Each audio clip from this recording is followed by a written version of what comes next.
Thank you, Madam Clerk. Good evening. I will now call to order the November 18th Municipal Council meeting. Madam Clerk, for the record of this meeting, please note that Mayor Haxon is absent with notice. Next item on the agenda is item B, declarations of interest. Are there any declarations of interest from any of the members of council? So I have two declarations. So item F2, we have an addition to the agenda under F2 from Committee of the Whole recommendations from today. From November 18th, and it is the revised draft built heritage study as previously declared. I own a company that owns a heritage property within East Gwillimbury. And then on item H2 for the statutory public meeting regarding 291 Mount Albert Road in Holland Landing, I have family that lives on Valley View Avenue, which is directly adjacent to the subject property. And so for that portion of the statutory meeting, Councillor Leahy will be in the chair, and then we'll move, and she will take chair of the proceedings. So move forward into our land acknowledgement statement. The Town of East Gwillimbury recognizes and acknowledges the lands originally used and occupied by the First Peoples of the Williams Treaties First Nations and other Indigenous peoples, and on behalf of Council, I thank them for sharing this land. We also acknowledge the Chippewas of Georgina Island First Nation as East Gwillimbury's closest First Nation community and recognize the unique relationship the Chippewas have with the lands and waters of this territory. They are the water protectors and the environmental stewards of these lands, and we join them in these responsibilities. So that takes us to item D in deputations. So before we begin hearing from deputants, I want to outline the expectations for conduct at this meeting. All participants are expected to conduct themselves respectfully and in accordance with the town's procedure bylaw. This includes refraining from interruptions, outbursts, or any behavior that disrupts the meeting. Each deputant will be provided up to 5 minutes to present the remarks unless council or committee approves a different time, and the meeting will continue in an orderly and respectful manner. The town will not tolerate abusive, threatening, or profane language or any negative or inappropriate comments directed at members of council, staff, or members of the public. Deputants must limit their remarks to the subject for which they have been granted approval. I would like to remind everyone of the following rules from the procedure bylaw. No deputant shall speak disrespectfully of any person, use offensive words or unparliamentary language, speak on any subject other than the subject for which he or she has received approval to address council or committee, or disobey the rules of procedure or a decision of the chair or council. If there is disorder, a breach of these rules, or behavior that compromises the safety, fairness, or integrity of the meeting, I may curtail a deputation or rule it concluded. Individuals causing a disturbance may be asked to leave. If necessary, the staff will seek assistance from security or police officers. I'm not going to get to that. And these expectations help ensure that all participants, whether speaking or observing, can take part in a respectful, safe, and well-managed meeting. We will now proceed. So we have 3 deputations tonight. Mr. A. Lenkov will be speaking on all 3 of them. The first item is Fire and Emergency Services Report. Mr. Lenkov.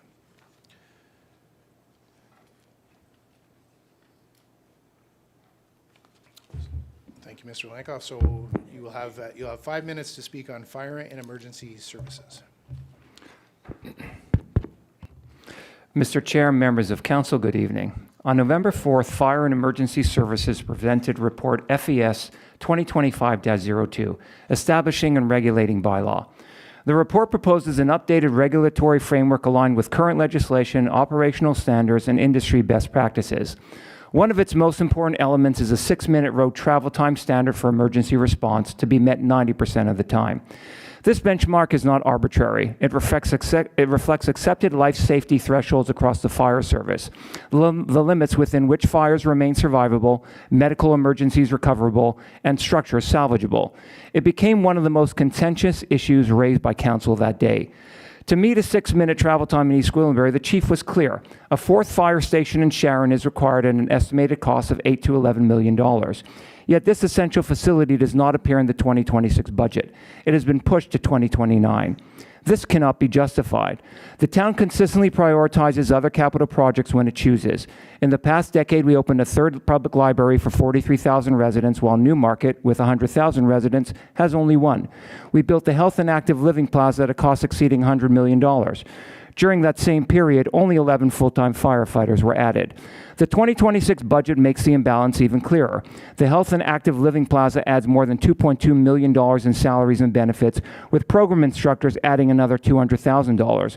Public library salaries and benefits alone total $2.5 million. Parks, Recreation, and Culture total $7.9 million in salaries and benefits. This is 28% higher than fire and emergency services salaries, despite fire protection being essential and recreation optional.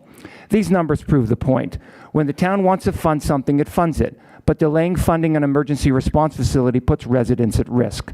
Today, East Gwillimbury employs 23 full-time firefighters, 18 of whom are first class or above. We have approximately 60 paid-on-call firefighters, but only about 10% are trained to the same level. Retention remains low because paid-on-call members train here, gain experience, and then leave for full-time positions elsewhere. The town invests roughly $25,000 in each paid-on-call firefighter, yet loses most within a few years, raising a clear question about the return on that investment. This model is neither efficient nor reliable. Paid-on-call personnel are not guaranteed responders. They are not on retainer and have no obligation to attend calls. Responding is entirely voluntary. The department cannot control who or how many respond.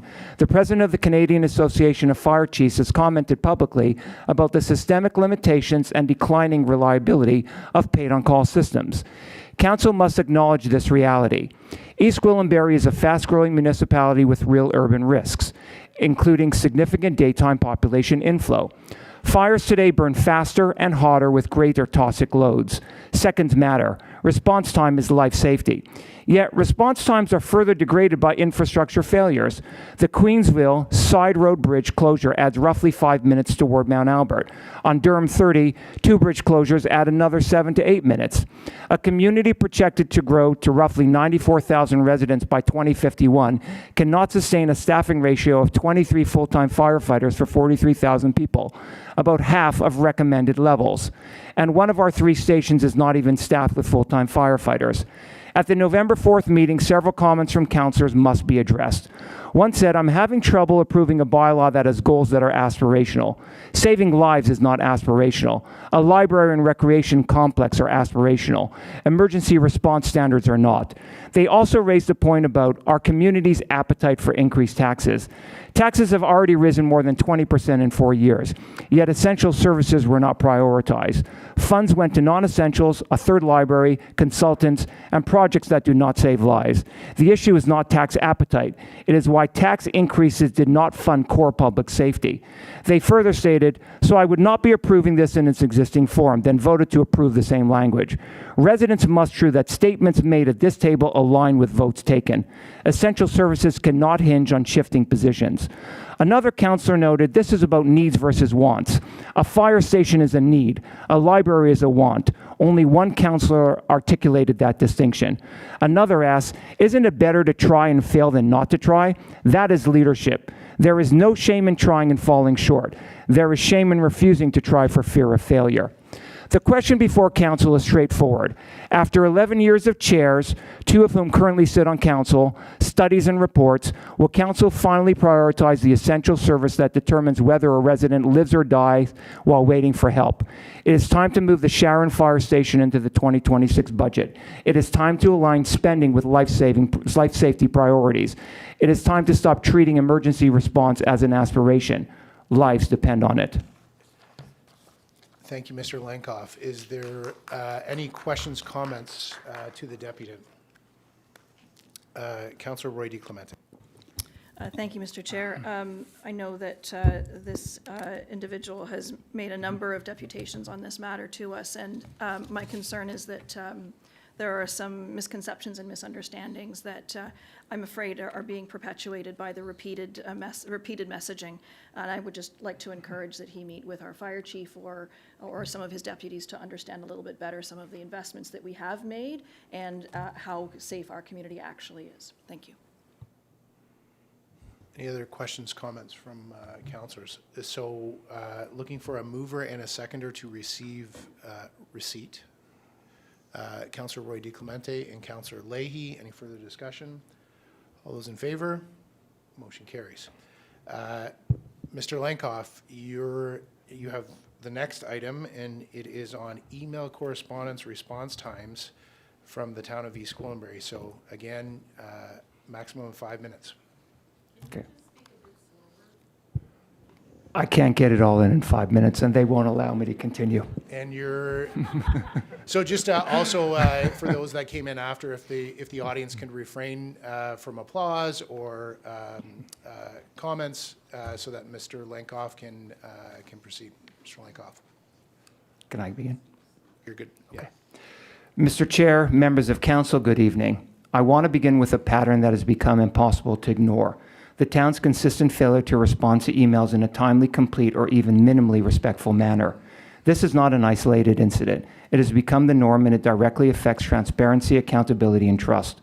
On October 10th, I sent an email to clerks with the subject line, October 21 public meeting. On October 14th, clerks replied only to say, "We are in receipt of your request." I responded the same day. No reply followed. From October 15th through October 21st, I emailed repeatedly, 6 separate follow-ups, not one response. On October 10th, I sent another initial email to clerks with the subject line, October 21st public meeting. On October 14th, clerks replied, but did not address the questions. I responded that same day. No reply. I followed up on October 15th, 16th, 18th, and 19th. On October 20th, I finally received a response, but even then it did not provide the detailed answers requested. On October 27th, I sent an initial email to planning with the subject line, application checklist. Planning replied on October 28th. I requested clarification later that same day. No reply. I followed up on October 31st and was told, "Please have patience, staff are working on a response," yet nothing further was provided. On November 6th and 10th, I sent additional follow-ups. On November 11th, I was told information would eventually be posted on the town's website, but again, no direct answer to my specific question. When I followed up on November 12th, the reply I finally received on November 14th directed me to submit a Freedom of Information request. 3 separate examples, multiple departments, weeks of follow-up, repeated failures to respond. This is neither an accident nor a misunderstanding. It is a systemic issue. At the September 16th council meeting, a councillor said, "If I send you an email, I would expect a response. As a resident, I expect the same. Yet the town does not meet that basic standard. When I pay my property taxes late, I am penalized. When I pay my utility bill late, I am penalized. But when clerks or planning ignore emails or delay for weeks, there is no consequence. This is a double standard that undermines fairness and accountability. Furthermore, despite requesting a meeting with clerks in several emails, I continue to receive the same response. Please provide your comments in writing via email, and they will be provided to the appropriate staff. Why will they not meet with a resident? What are they avoiding? A municipality's most fundamental obligation is to respond to its residents with clarity, timeliness, and respect. When a municipality ignores emails or forces residents into the Freedom of Information process for routine inquiries, it undermines that basic standard of service. Such practices create unnecessary barriers, erode public trust, and signal a troubling reluctance to communicate transparently. The town's recurring pattern of delayed or absent responses reflects a systemic shortfall in meeting the minimum expectations of accessible, accountable local government. The 2026 Budget Capital Project CA-26-002 Resident Service Experience and Improvement Lead describes the role as leading a performance-driven, resident-focused approach, overseeing, amongst other things, continuous improvement, public engagement, and accountability. The town states this position will improve transparency and responsiveness and build public trust. So I must ask the obvious question. Why does the town need to hire someone to teach staff accountability? Isn't accountability such as responding to emails a fundamental expectation of every public sector employee? If someone is required to install accountability, does that imply accountability is not currently present, which is why emails are not replied to? Residents fund staff salaries. Shouldn't staff already be accountable to the residents they serve? If the town genuinely wants to enhance transparency and responsiveness and alignment with resident needs, then the first step is simple. Respond to resident emails. Provide answers instead of boilerplate acknowledgements. Stop directing residents into FOI requests for information that should be provided as part of normal service delivery, especially when the town requests fees of $3,921 and $660 to residents to actually provide that information. Public trust is not built through job titles, corporate frameworks, or resident service experience and improvement leads. It is built through daily actions, through clear communication, timely responses, and respect for the people who fund this municipality. If the town wants to demonstrate accountability, it does not need a resident service experience and improvement lead. It needs to start showing the basic courtesy of answering the public. Thank you, Mr. Lenkov. Is there any questions or comments from the council? Seeing none, I need a mover and a seconder. Councillor Leahy, seconder. I'll second it. Okay. Councillor Crone, any discussion? All those in favor? Motion carries. Mr. Lenkov, third, you were speaking to the change to acting mayors and deputy mayors. If you could keep it contained to that, please go ahead. Mr. Chair, members of council, good evening. On November 4th, council voted to appoint a councillor as East Gwillimbury standing alternate representative to York Region Council whenever the mayor is absent. This decision bypassed the acting mayor rotational system established by bylaw 2023-018, a system that has long ensured fairness, predictability, and continuity of leadership during any temporary mayoral absence. This structural shift is how leadership is allocated in this municipality, was executed without amending any bylaw, without meaningful public notice, and without public consultation. Under Section 242 of the Municipal Act 2001, the acting mayor appointed through bylaw is intended to assume all powers and duties of the head of council during an absence.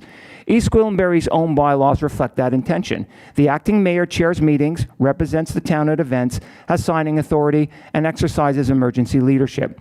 For years, that has also implicitly included representing the municipality at York Region Council. By appointing a separate council to represent the town at the regional table, council has created a situation where two different people now share the mayor's responsibilities during an absence, one acting mayor internally and a separate councillor externally. This was never contemplated in the rotational framework. It adds complexity, diffuses accountability, and will inevitably create confusion, internally, externally, and among residents who have a right to know who is actually speaking for their municipality at any given moment. If council believed the rotational model was no longer suitable, the proper and transparent path would have been bring forward an amendment to bylaw 2023-018, present the issue publicly, solicit input from residents, and debate whether the town should move to a designated alternate model. Instead, council used a single resolution late in the term with only 11 months remaining to override the practical effect of a standing bylaw and selectively reassign a key head of council function. While technically permissible under sections 267 and 268, it is inconsistent with the intent of section 242, which assumes one acting head with unified responsibility. Splitting the role between two councillors, even temporarily, moves against the fundamental principle of clear, accountable governance. In the media, a councillor stated that this change was basically just housekeeping, needed because it is a bit of a process and can take time to get it on the agenda. But this explanation conflicts with the facts. The mayor is expected to return next month. There was no urgent need. Council has historically appointed an acting mayor to attend regional council without delay, and with modern procedures, adding a motion to an agenda is not an insurmountable obstacle. A decision that alters the structure of municipal leadership, even temporarily, is not housekeeping. It is a policy choice with governance consequences. Describing it otherwise diminishes transparency and signals to residents that these decisions can be made quietly, without the seriousness they deserve. East Gwillimbury residents elect 6 councillors and a mayor with the expectation that the rotating acting mayor system provides fairness and equal opportunity. This decision replaces that with a single designated representative at the regional table for the remainder of the term. Residents were not asked whether they support this shift. There was no public notice, no survey, no delegation period, and no briefing outlining why the rotational model was suddenly insufficient. When leadership roles change, the people deserve to know why and deserve the opportunity to respond. Representation is not a housekeeping matter. It is the core of municipal democracy. On the same day this decision was made, Council received a presentation from an external consultant on acting mayor roles, despite the town having a fully capable solicitor who could have provided the same analysis at no additional cost. This raises important questions. Why was the town's own legal expertise not utilized? What prevented internal staff from preparing this information? What public interest was served by spending taxpayer money on external advice for a decision that could have possibly been predetermined? Did all of council make this choice in an open session with justification for the expenditure? The sequence of actions suggests a lack of confidence in staff, a lack of transparency to the public, and possibly an effort to present the change as having professional support. None of these outcomes are healthy for municipal governance. Council's appointment of a fixed alternate to New York Region Council has fragmented the acting mayor's role, bypassed an existing bylaw without formally amending it, reduced accountability and clarity, avoided public consultation, relied on external advice the town did not need to purchase, and was publicly described incorrectly as a minor administrative matter. This is not how strong, transparent, or accountable municipal government should function. I formally request Council to reconsider this decision and to commit to a full public review of the acting mayor and regional alternate structure, one that invites resident input, clarifies leadership roles, and restores a single coherent chain of authority during mayoral absences. East Gwillimbury deserves a governance system that is clear, consistent, and rooted in public trust. The residents of this town expect and deserve nothing less. Thank you, Mr. Lenkov. Questions, comments from the council? Councillor Carruthers. There's a lot to unpack there, but I just want to point out that Section 242 of the Municipal Act, if you read it in its entirety, it says, with respect to the role of presiding at meetings. So that was very taken out of context, as well as some other stuff taken out of context, but I don't think now is the time for debate. Anybody else? Any other councillors? Mover and a seconder to receive.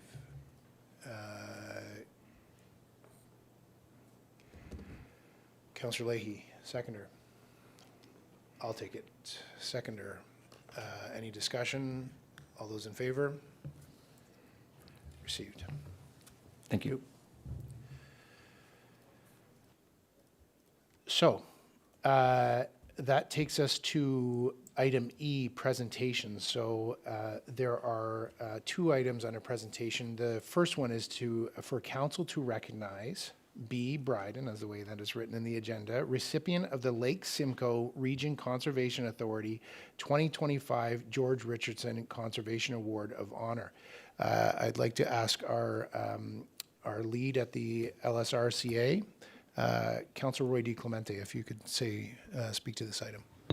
Thank you, Mr. Chair. I represent York Region at the LSRCA, and of course, since I'm an elected official here in the community, I'm delighted to share the great news that Bruce Brydon was the recipient of the Lake Simcoe George R. Richardson Conservation Award of Honor, and it's an award that is sometimes presented to one person. It's not presented every year. It's one of those really special ones, and it honors and recognizes a lifetime of environmental achievement.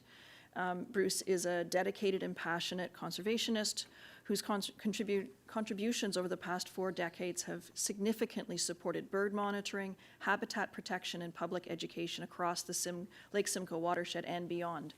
He's had a decades-long dedication to bird conservation, habitat monitoring, environmental education, and has left a legacy across the Lake Simcoe watershed. Through his leadership, mentorship, and meticulous record-keeping, he has inspired a new generation of naturalists and conservation volunteers. The data he has helped collect will continue to inform land management decisions and conservation strategies for years to come, ensuring that the rich biodiversity of the region is protected for future generations. He is a model of how one individual's commitment can have a profound and enduring impact on the health of the environment. He's been an active volunteer since 2011 on the York Region Forest Advisory Committee. He has been recording bird sightings in York Region since the early 1980s. He has, for the past 40 years, he has organized something called the Annual Big Day, which is they start at 3 a.m. and go at dusk, until dusk, birding in ponds and woodlands, marshes, and along the Lake Simcoe shoreline. He's also an Ontario master naturalist, and he has played a vital role in assessing the status of breeding birds and monitoring long-term trends for the Ontario Breeding Atlas. And I could keep going, but actually what I would like to do, if with your permission, is to show a video that the Conservation Authority prepared to recognize how significant this award is. If you wouldn't mind, Madam Clerk or staff.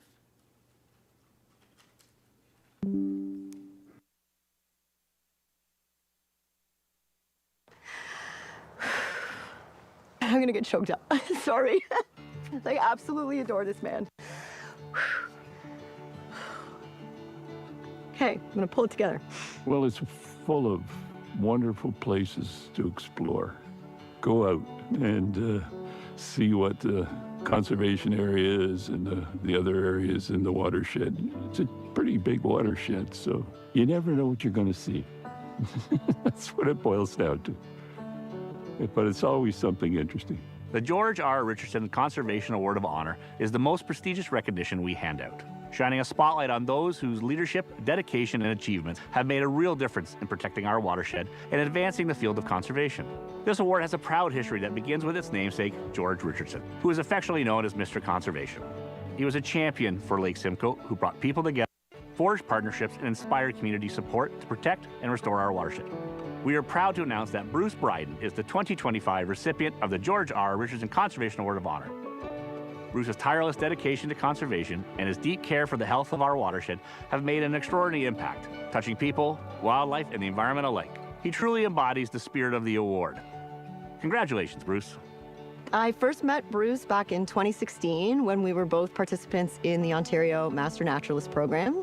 I met him years ago birding and also on the Regional Forest Advisory team. I met Bruce through the Regional Forest Advisory team a few years ago. Bruce has been a member of that group since 2011, consistently and actively participating, bringing forward critical information about the migratory birds that are using that forest as part of their habitat and helping us understand how the forest is functioning as an ecosystem. I grew up in Agincourt, and we lived on a dead-end street beside a 3-acre woods. And as a child, we were in the woods a lot. His father worked in book publishing or distribution, so he had access to a lot of Peterson field guides as a kid growing up. I had family members that were more interested in birding than anything, and that's really what I was interested in to start with. The environment kind of grows on you, shall we say. He worked as an engineer, so this has just been a side of his desk hobby since he was a child.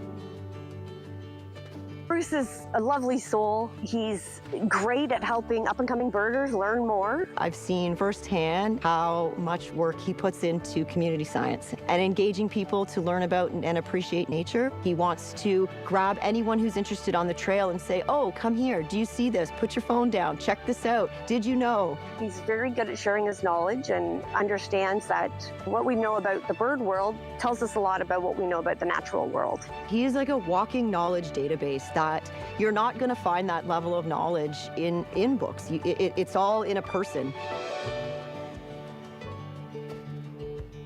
Meeting Bruce truly changed my life, and I think back on some of my most epic nature adventures. Bruce was most likely the cause of that epic adventure. I have seen birds I never thought to see in my entire life because he sent me a text and say, want to go birding? We were out years ago, and I said, oh, Bruce, I'm always forgetting the calls of the red-breasted nuthatch and the white-breasted. And he says, well, if it's in a deciduous forest, it's a white-breasted.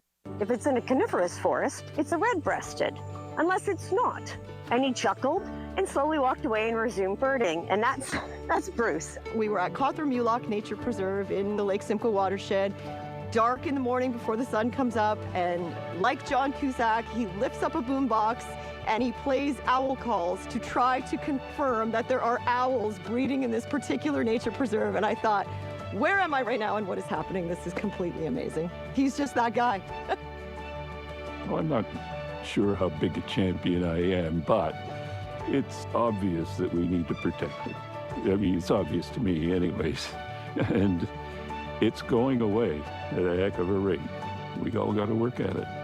We're very fortunate to have a community champion like Bruce, and I'm just so incredibly grateful that I got to know and learn from him. He's a great guy, and I'm really happy to see that he's getting this award. It's very much deserved. Congratulations, Bruce, because tonight's recognition is so very well deserved. So congratulations, Bruce, and thanks for being one of the great guys out there.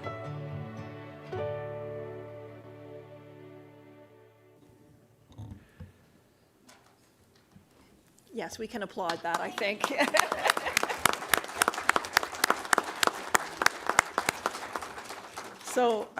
So we have this gem in our community, and just so the audience knows, council took a picture with Mr. Brydon earlier so that we didn't interrupt tonight's proceedings, but I did want to make sure that we acknowledged his tremendous contributions, not just to our community, but to the watershed as a whole. So I don't know if you wanted to speak at all. I'm putting you on the spot, but if you want to address us, by all means.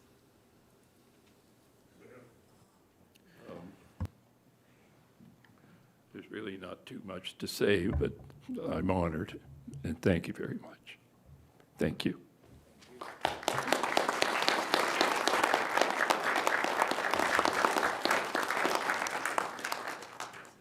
Thank you sincerely, Mr. Brydon, and Councillor Roy DiClemente. I'm assuming you will be moving this resolution. Wonderful. Do we have a seconder for this? Councillor Crone, thank you so much. Any further discussion on this item? All those in favor? Motion carries. Wonderful. Item 2 on under this agenda item is council to recognize Park Recreation and Culture staff recipients of the Lake Simcoe Region Conservation Authority 2025 Healthy Land Award. And so again, to our representative at the Conservation Authority, Councillor Roy DiClemente, if you could. Thank you, Mr. Chair. I'll be a little bit more brief with this one. I just, when I heard the statistics about what our staff had accomplished in partnership with the Conservation Authority, I wanted to make sure that we had the opportunity to recognize that. In 2024, we partnered with the Conservation Authority on 2 projects, one at Vivian Creek and one at Queensville Park. At Vivian Creek, stormwater damage and erosion issues near trails were addressed through the creation of almost 0.3 hectares of wetlands. 371 trees and shrubs were planted, 3,000 wetland plants, 20 pit and mound features, and 35 meters of stabilized stream bank were installed by our staff as part of that. And then at Queensville Park, invasive Phragmites were removed and replaced with 2 wetlands totaling 1/4 hectare. 301 trees and shrubs were planted, 2,400 wetland plants, and a 400-meter passive use trail was installed. So together, these 2 projects added new wetlands, enhanced local biodiversity, stabilized sensitive areas, and improved public access. And for that work, our staff were recognized by the Conservation Authority with an award, and it was my pleasure to help present it to them. But our staff are here in the room. I don't know if Mr. Karmazin wanted to introduce them, but we also took a picture with staff earlier to recognize that. But I just didn't know if Mr. Karmazin wanted to acknowledge your team. Thank you. Through you, Mr. Chair. We have with us today our Director of Parks Development and Operations, Frank Mazzotta, Project Manager Justin Tucker, and our Project Coordinator John Ingham, who are very much a part of this project, and we're certainly proud of their work and proud of the partnership with the Lake Simcoe Region Conservation Authority, which I might add that they funded a good portion of both those projects as well in partnership with the town. So I'd like to thank the collective work of staff as well as the partnership with the authority. Thank you, Mr. Karmazin, and Mr. Chair, I'd be happy to move receipt. Thank you. Thank you, Councillor Roy DiClemente. Congratulations and thank you. Councillor Roy DiClemente has moved it. Councillor Crothers, you take the seconder. Any further discussion? All those in favor? Motion carries. Wonderful, thank you. Okay, so that takes us to committee recommendations F, and I will call out that F, there is an F2. So Madam Clerk, could you kind of walk us through to make sure that we handle this portion properly of the items for recommendation? Through you, Mr. Chair, certainly. So what you're considering right now is the adoption of the Committee of the Whole recommendations from the meeting held on November 4th. Subsequent to that, we will put all of the recommendations from today's meeting on the screen, and those can be divided to ensure that it can accommodate the conflict. Wonderful. Thank you, Madam Clerk. So, who would like to move November 4th recommendations? Councillor Leahy, seconder. Councillor Crone, thank you. Any discussion on these recommendations? All those in favor? Motion carries. Thank you. Okay, that takes us to item F2. Thank you for demonstrating some grace there. Item F2. Mr. Chair, just bear with us as we put those on the screen before you. There are 3 recommendations from this afternoon's Committee of the Whole. The first one is in relation to the Water and Wastewater Financial Plan. The second item is in relation to the Development Services Planning Branch report for 31 Sand Road. And the third item is the one that you have indicated your interest. That would be the revised draft built heritage strategy. Great, thank you, Madam Clerk. So we'll go through them. Do we need to separate them out? I'm happy to separate them out for the, Councillor Crothers. Can we get a recorded vote on Sand Road, please? Great, so we will separate, we'll do the first one first if we could, Madam Clerk. And so that is on the screen for folks. That was the water and wastewater financial report. Can I get a mover for that? Does anybody want? Councillor Leahy and Councillor Roy DeClemente. Is there any discussion on the water, wastewater? Seeing none, all those in favor? Motion carries. So item 2. So item 2 is 31 Sand Road from today's Committee of the Whole meeting. So to get this tabled, we will need a mover and seconder, and then we can open for discussion if required, and then to the recorded vote. So Councillor Foster has moved it. Councillor Carruthers has seconded that. Is there any discussion on the item, Councillor Carruthers? Thank you. Thank you. Councillor Crone did a brief explanation when we voted before. By voting in favor of this, we are accepting the staff report to refuse the application. So by voting in favor, we're refusing the application, just so that no one in the audience or at home is confused. Councillor Carruthers, we have Councillor Roy DeClemente would like to speak. Thank you. I was chairing that portion of our meeting earlier today, and so I didn't really provide a lot of comment on where I was headed with that. I certainly support the rest of council, and I will be voting yes to refuse the application. The evening of the public meeting, I did state that I felt that there needed to be a really good reason why we would change our official plan, and that this application required an official plan amendment as well as site-specific zoning that was in my mind an erosion of the importance of and the plans that we put forward in the official plan. So I did not see a good reason why we should change those plans, and so I will also be voting to refuse the application. Thank you. Thank you, Councillor Roy DeClemente. Any other councillors wish to speak on the item? Seeing none, Madam Clerk, if defer to you. Sure. Through you, Mr. Chair, Councillor Carruthers has requested for a recorded vote. This item has been moved by Councillor Foster, seconded by Councillor Carruthers. Councillor Carruthers, how do you vote? Yes. Councillor Crone, how do you vote? Yes. Councillor Foster, how do you vote? Yes. Mayor Haxton is absent with notice. Councillor Johns, how do you vote? Yes. Councillor Leahy, how do you vote? Yes. Councillor Roy DeClemente, how do you vote?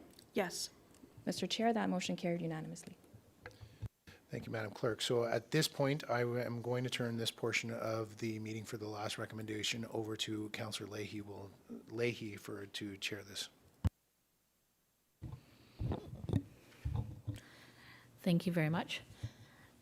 So we're looking at the third resolution for the day, and is with regard to the revised draft built heritage strategy, that it be received, and that council directs staff to continue with refinements to the draft built heritage strategy as outlined in Appendix 1 of Report DS 2025-34, and to return to the Committee of the Whole Council with a recommendation report for the built heritage strategy, and that council directs staff to include a capital budget request within the 2026 budget to fund resources to pursue implementation of the near term, present to December 31st, 2026, built heritage strategies, and that the recommendations of the report DS 2025-34 be ratified tonight, November 18th, 2025, in the council meeting to allow the budget request to be considered within the 2026 business plan and budget deliberations.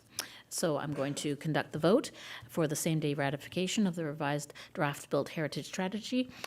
May I have a mover? Councillor Crone and a seconder. Councillor Foster, all those in favor? And that is approved. And back to you, Councillor Johns, sitting in the acting mayor chair. Thank you, Councillor Leahy. So that moves us through to G, adoption of the minutes. So item 1, the adoption of the minutes of for November 4th, for Committee of the Whole, for November 4th. Looking for a mover for that. Councillor Leahy, thanks. Seconder for adoption of the minutes, November 4th. Councillor Foster, do you want to take that? Sure. Any discussion? All those in favor? Motion carries. Takes us to item 2, adoption of council minutes from the meeting held on November 4th. Looking for a mover. Councillor Crone, seconder, Councillor Carruthers. Any discussion? All those in favor? Motion carries. That takes us to item H, which is the statutory public meeting. I do have some procedural comments that I do need to read before we get into that. Members of the public, this portion of the council meeting is a statutory public meeting under the Planning Act. The purpose of this meeting is to inform and obtain public input on the planning application received by the town prior to a full technical analysis being conducted by staff. No decision to approve or refuse the application will be made here tonight. Following the applicant's presentation, members of the public will be invited to offer their comments respecting the proposal. Submissions can also be made in writing to planning@eastgwillimbury.ca. Planning@eastgwillimbury.ca. If you plan to speak at this meeting, or if you wish to be notified of any future council meetings concerning this application, please complete a form located at the check-in desk that was outside of the chambers. I will now ask the Acting General Manager of Development Services to introduce the application. Mr. Krupnik.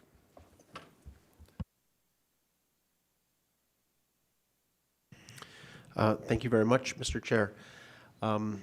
Today I have with me Michael Smith Planning Consultants. They are in attendance to provide a presentation on this, our first application, our first public meeting for the evening, which is for 20366 Leslie Street. I will actually at this time call the applicant to the podium to provide their presentation. Thank you.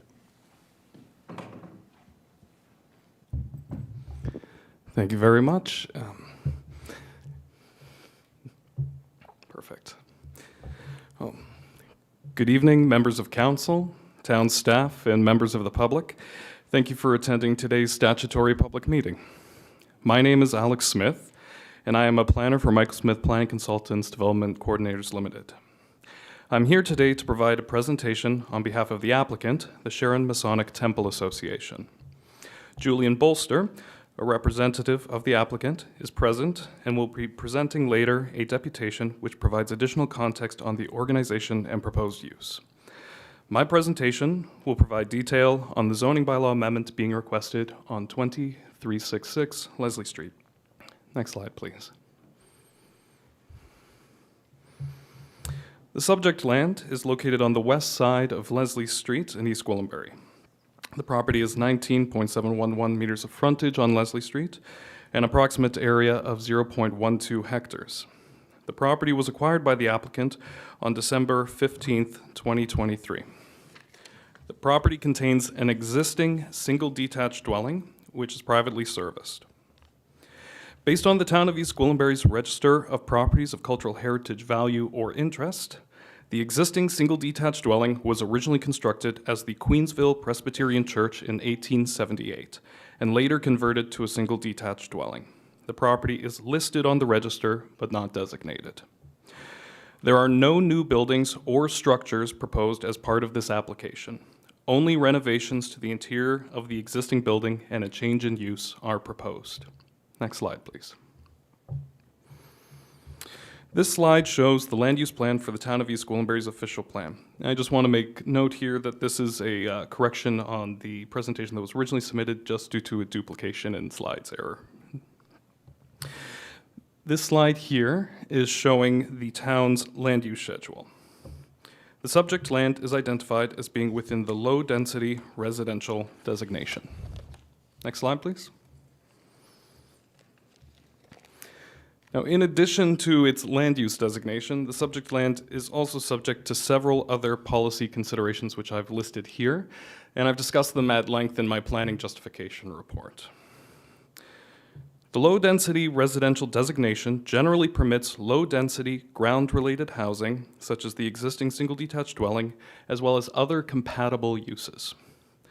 Policy 4.4.1.163 of the Town of East Gwillimbury official plan provides that any lands designated residential may be zoned to permit public and institutional uses that are complementary to and compatible with the residential function of the area.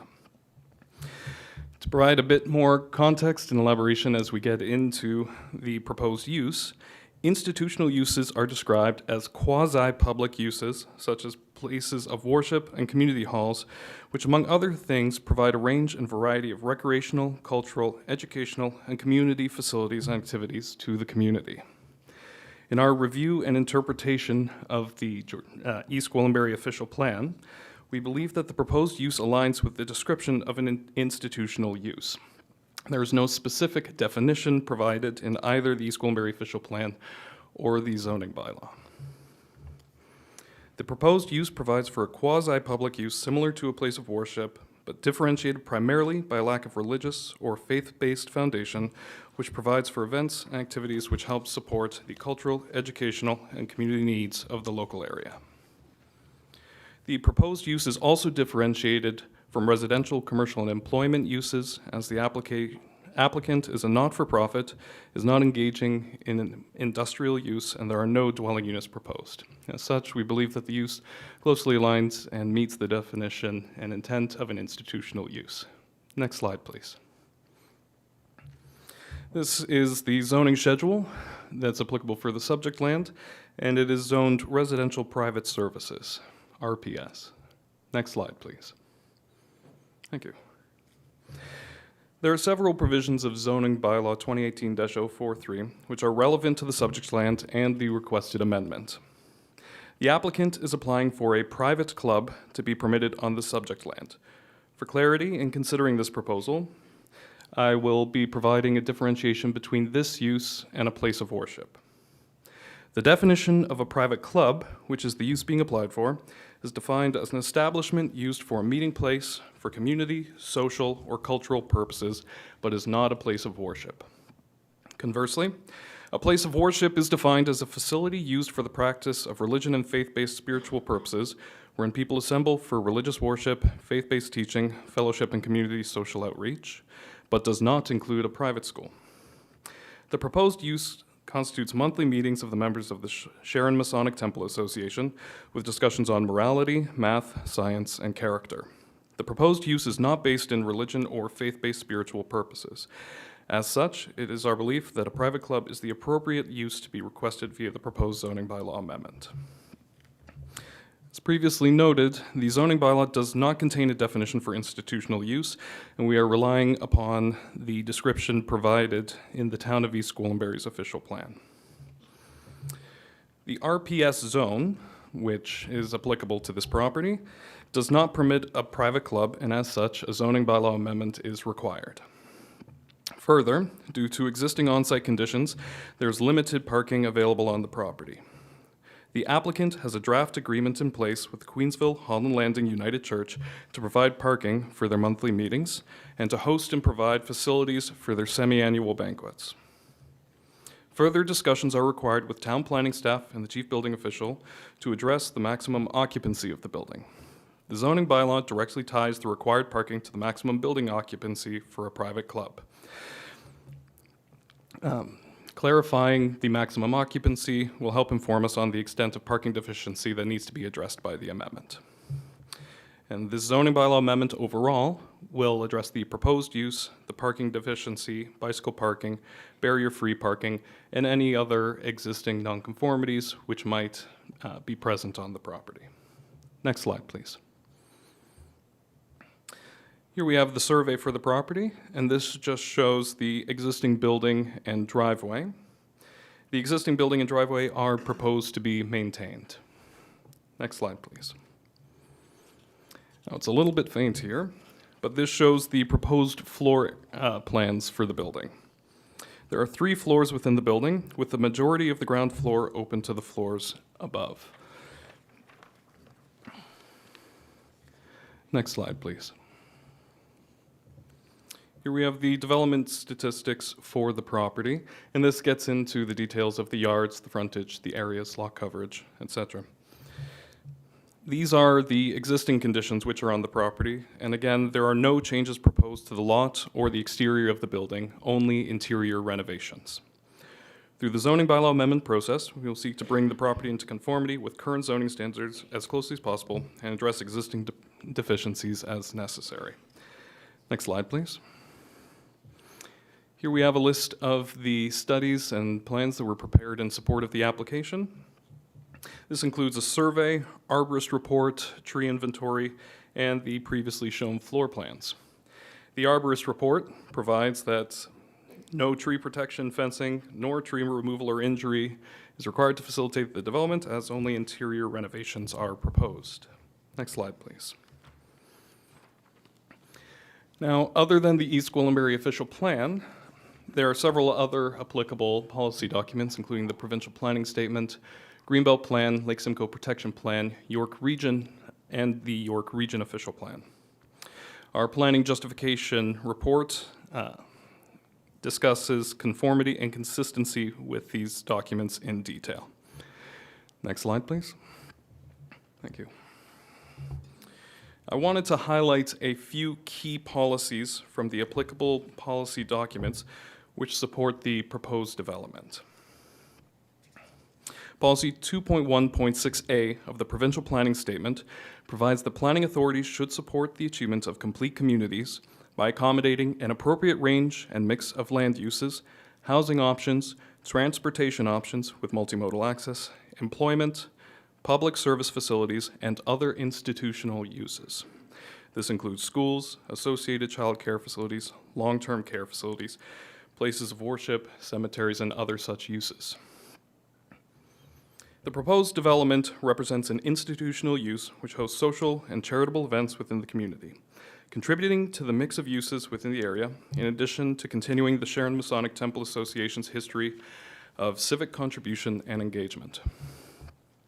Policy 4.2.1 of the York Region Official Plan provides that community areas identified on Map 1A, which the subject lands are located within, are where the majority of residents, personal services, retail, arts, culture, recreational facilities, and human services needs will be located. Further, the ROP defines human services as supports for people at every stage of their life that strengthen our communities and positively influence a person's health and stability. Examples include healthcare, education, recreation, children's services, newcomer support, and local community outreach programs. The proposed development represents an institutional use which provides for social and charitable events. It provides members of the temple, members of the community participating in their events, and those benefiting from their charitable activities with necessary human services. Now, as mentioned previously, the property is identified as being within a local corridor in the East Gwillimbury Official Plan. Policy 3.2.3.3b2 provides the range of uses which are permitted within a local corridor, which is inclusive of institutional uses such as proposed. Low-density residential uses, as is existing on the property, are not permitted within local corridors. As such, the proposed development brings the subject land into greater conformity with 3.2.3.3.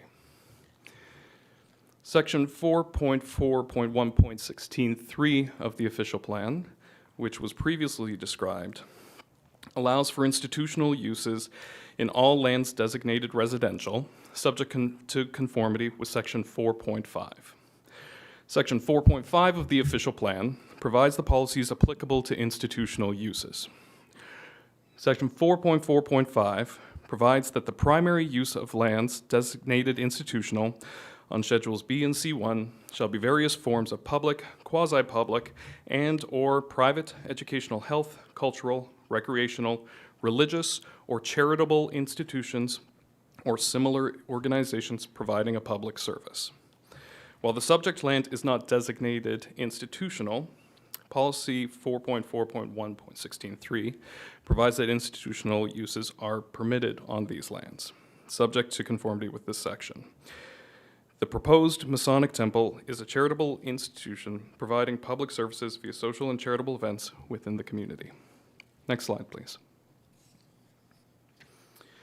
A zoning bylaw amendment is required to facilitate the proposed private club on the property.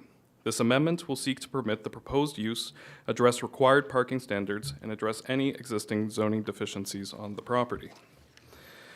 As outlined in the pre-consultation meeting comments, a site plan application will be required to facilitate the proposed development following approval of the proposed zoning bylaw amendment.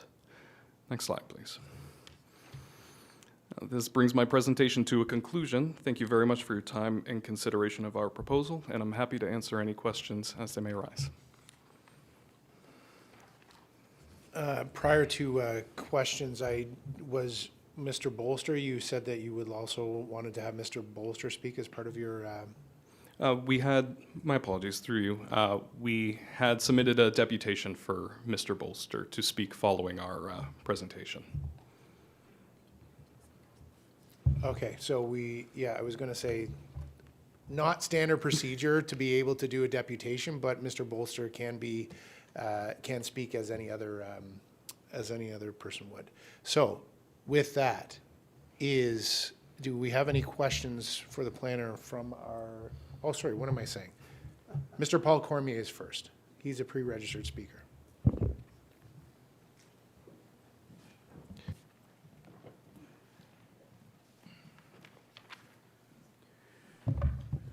Mr. Chair, Council, my name is Paul Cormier, and I'm here tonight to speak about the building at 20366 Secretary Street. I'm a proud Mason of Sharon Lodge, and in this evening I will speak to you as a Burmese Shriner. The Sharon Masonic Lodge has been part of this community since 1858, making it one of the oldest organizations in the area. The Shriners were founded in 1872 and are an extension of the Masonic fraternity.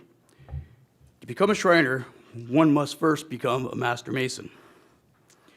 Throughout history, many respected individuals have been Masons and Shriners, including John Wayne, Roy Rogers, Red Skelton, Franklin D. Roosevelt, and here in Canada, John Diefenbaker, Tim Horton, Sir Sanford Fleming, and East Gwillimbury's mayor, former mayor, Jim Mortson, who was also a member of Sharon Lodge and is a Shriner and did a lot of charity work. I mention these names not to boast, but to highlight the tradition of this service, integrity, and community involvement. As a Freemasonry represents, the Shriners operate 22 hospitals across Canada and the United States, providing free medical care for children. Regardless of their family ability to pay, the Masons also dedicate themselves to charitable causes. This year, our fundraising efforts are focused on supporting mental health and research and awareness. This is why it is so important to have our home back. The Sharon Masonic Temple is not just a meeting place, it is a center for our community, service, tradition, and fellowship. I understand that some of the concerns of our organization being a men's group. To clarify, while Masons are indeed a fraternity, we are also affiliated organizations that include everyone. The Demole for young men, the Rainbow Girls for young women, the Order of the Eastern Star, which welcomes men and women alike. There are also 4 chapters of the Masonic Ladies in Ontario. These groups share the same purpose, to serve, support, and strengthen our communities. From our annual fall banquets and our local charity initiatives, most Masons and Shriners are here for everyone. We take pride in being the fabric of East Gwillimbury and continue the legacy of the community service and spans our centuries. I respectfully encourage to approve the zoning bylaw amendment to allow the property to be used as a private club, so the Sutton Masonic Lodge may continue its important work and remain positive presence in our community. Thank you very much. Thank you, Mr. Cormier. So I'm told do we have additional pre-registered speakers? Because I saw that we might have had 2 others and something just changed there. Oh, there we go. It is there. Mr. Roy Doran. So if you could come. For those that haven't pre-registered, you would need to give your name and your address, and then you would be able to speak. We have one other person that will be speaking after. Please feel free, go ahead. Okay, Council, my name is Roy Dorn, and I live at 20340 Leslie Street, which is 2 houses to the south of this property under application. I first want to say thank you very much for allowing me to speak. And I also want to say that my comments have no bearing on the respectability of the Masons. The Masons are a very well-established organization. They do great work in the community. And I applaud their efforts and everything that they do for the community. But unfortunately, this meeting isn't about how good the Masons are. This is about whether their chosen clubhouse meets existing bylaws. And unfortunately, it does not. And, you know, I understand the town of EG, that we're in a transition period. We're changing the streets of Leslie Street in Sharon and in Queensville and the old towns, the old part of Mount Albert, and it's transitioning from residential into, you know, more commercial and more retail spaces. And I applaud that transition. You know, there's no stopping change. But unfortunately, they have to meet the current bylaws. You can't just establish your clubhouse just because that's where you want it and ignore all the current bylaws that go along with it. To be candid, it's unfortunate because I don't want to be here because, as I said, I would love to have the Masons at our community, and they had a great clubhouse at the south end of town. They decided to sell that, obviously, when the subdivision at the south end of town came in, and they chose this place as their new clubhouse. Well, it's obvious that they didn't do their due diligence and pick a spot that, while in the presentation says has 4 parking spots, that's being pretty generous at best because it's a very small driveway to the south of the building that would take approximately 2 cars. We're here to discuss parking, making a parking exception, which is based upon the capacity of the building, but yet they come here without giving a capacity of the building so that the council can establish how many spots that we're talking about. Are we talking 1 parking spot or are we talking 50 parking spots? Right now, we don't know. And I appreciate the fact that the Queensville Church to the east and to the north, that they are allowing, the Masons to park in their parking lot. Love it. But to tie a zoning exception to the permission to be able to park in someone else's driveway isn't really fair to everybody else. To make this exception, like obviously we have physiotherapy clinics and we have new dentists that have transitioned along in Sharon.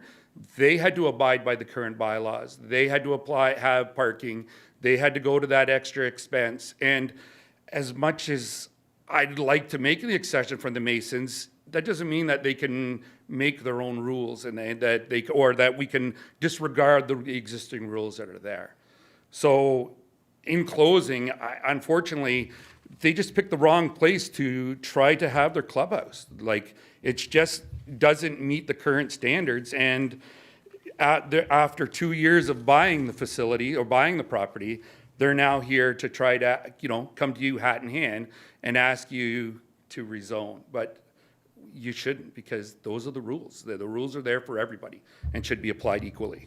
Anyways, thank you very much. Thank you, sir. The next pre-registered speaker is Mr. Bolster.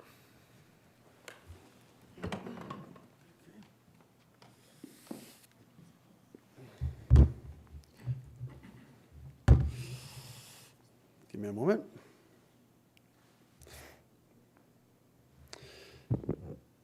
Okay, well, I want to thank you. It's not always easy to get up in front of a crowd and to own your opinion, and I'm grateful for that. Thank you very much. I had a lot of things to say tonight, under the 5-minute mark, of course, respectfully, but I think I'm going to change it up a bit. We as Masons, if anything, are staunch defenders of our community. Everything we do is actually about our community, and to not respect some of the concerns in the community would just be, against the fabric of who we are. To put to, rest some, possible misconceptions, we meet once a month. I wish, we would have more than, say, 10 members come out, maybe 12 on a monthly basis.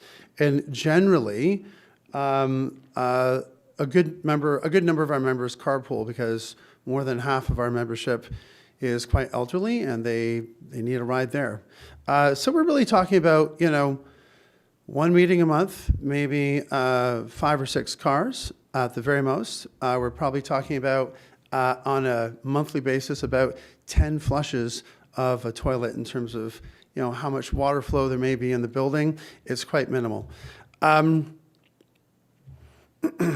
Anyways, members of council, members of staff, and fellow community members, thank you for the opportunity to speak this evening. So, as you've heard, my name is Julian Bolster. I'm here to speak on behalf of the Sharon Masonic Lodge. We have been a proud member of this community for 167 years. We are the oldest continuing institution in East Gwillimbury, woven into the very fabric of Sharon since before the Confederation. Our members helped shape this township, serve in its businesses, support its families, contribute to the civic life that makes this such a strong and beautiful place to live. So tonight's discussion is not about a new organization entering the community. It's simply about moving our longstanding lodge a short distance, 300 meters from where we were. We gave up our building to accommodate and support what was the plan or vision for the town in terms of what their development was. We had a member of town come to us and say, hey, listen, we have this vision going forward, and we're like, hey, we'll move, not a problem. So we just want to ensure that we can continue to work responsibly and sustainably for the next century. So, you heard some comments tonight about we're not a religious organization.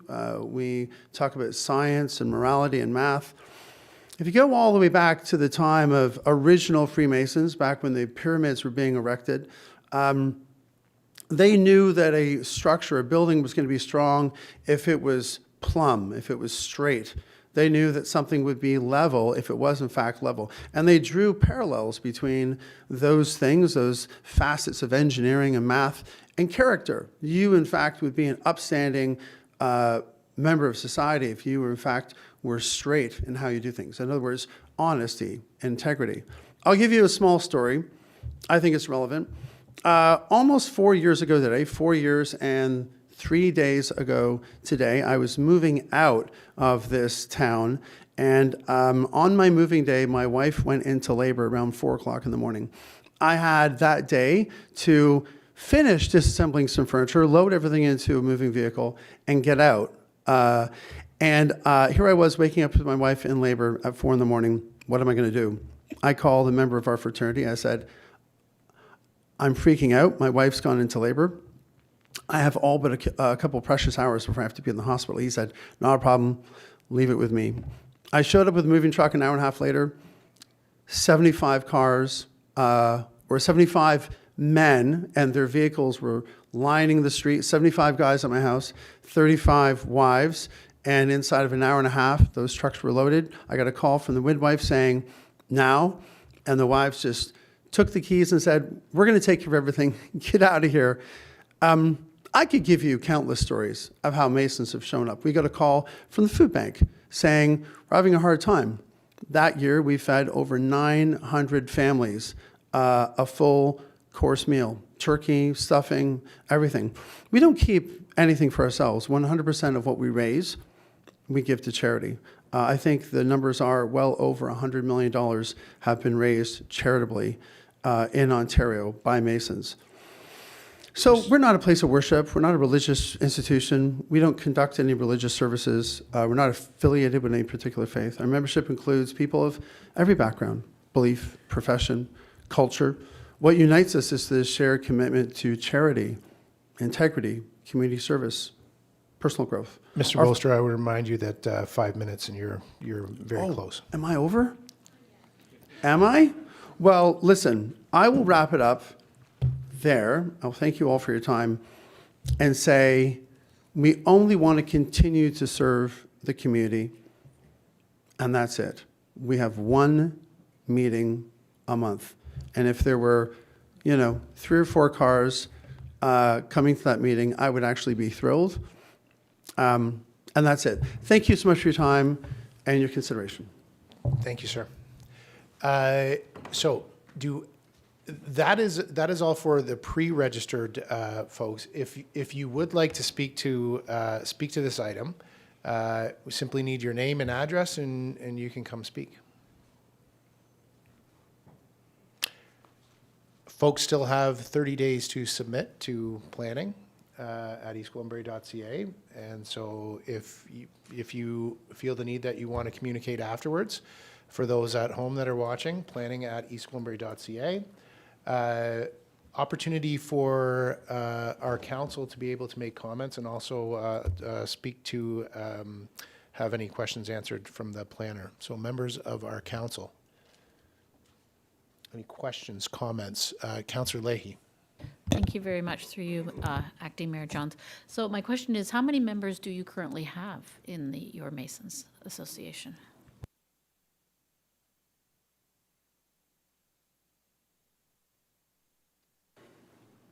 Right, thank you.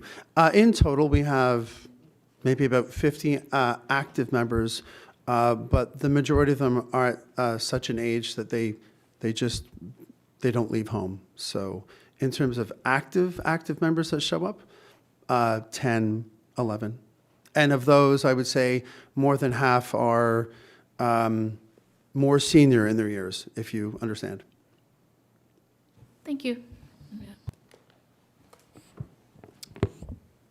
Questions, comments from the rest of the council members? Okay.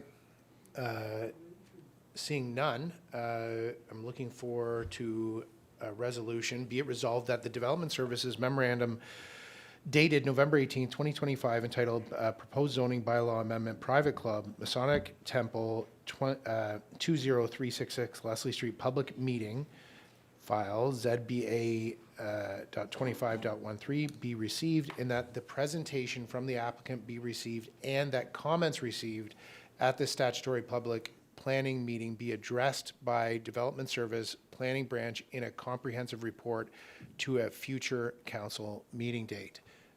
Looking for a mover. Councillor Crone, seconded by Councillor Foster. Any further discussion? All those in favor? Motion carries. Okay, thank you, folks. So, quick pause here. Having declared an item, declared an interest on this next item, item H2, Councillor Leahy is going to take over the chair, and I think we're going to actually, you will physically take over the chair. So if you can give us 30 seconds.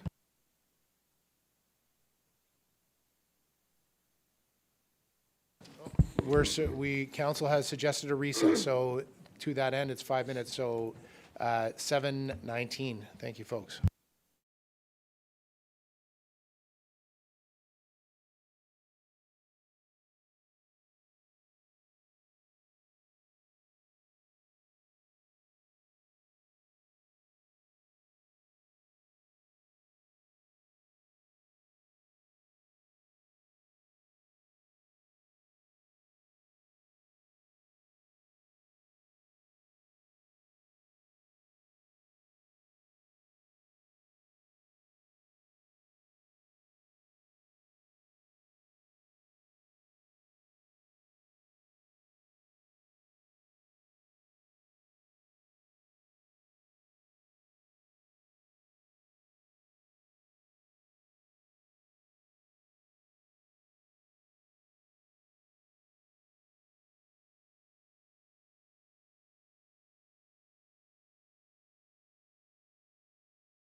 Thank you very much, Madam Clerk. We are on item number 2, and it's regarding the zoning bylaw amendment and draft plan of subdivision applications, 291 Mount Albert LP, 291 Mount Albert Road Public Meeting File ZBA 2107 and 19T-20212. And Councillor Johns having declared an interest on this item, H2, I am now going to be chairing this part of the meeting, Councillor Leahy. So I will read now the statutory public meeting planning statement, which is, members of the public, this portion of the council meeting is a statutory public meeting under the Planning Act.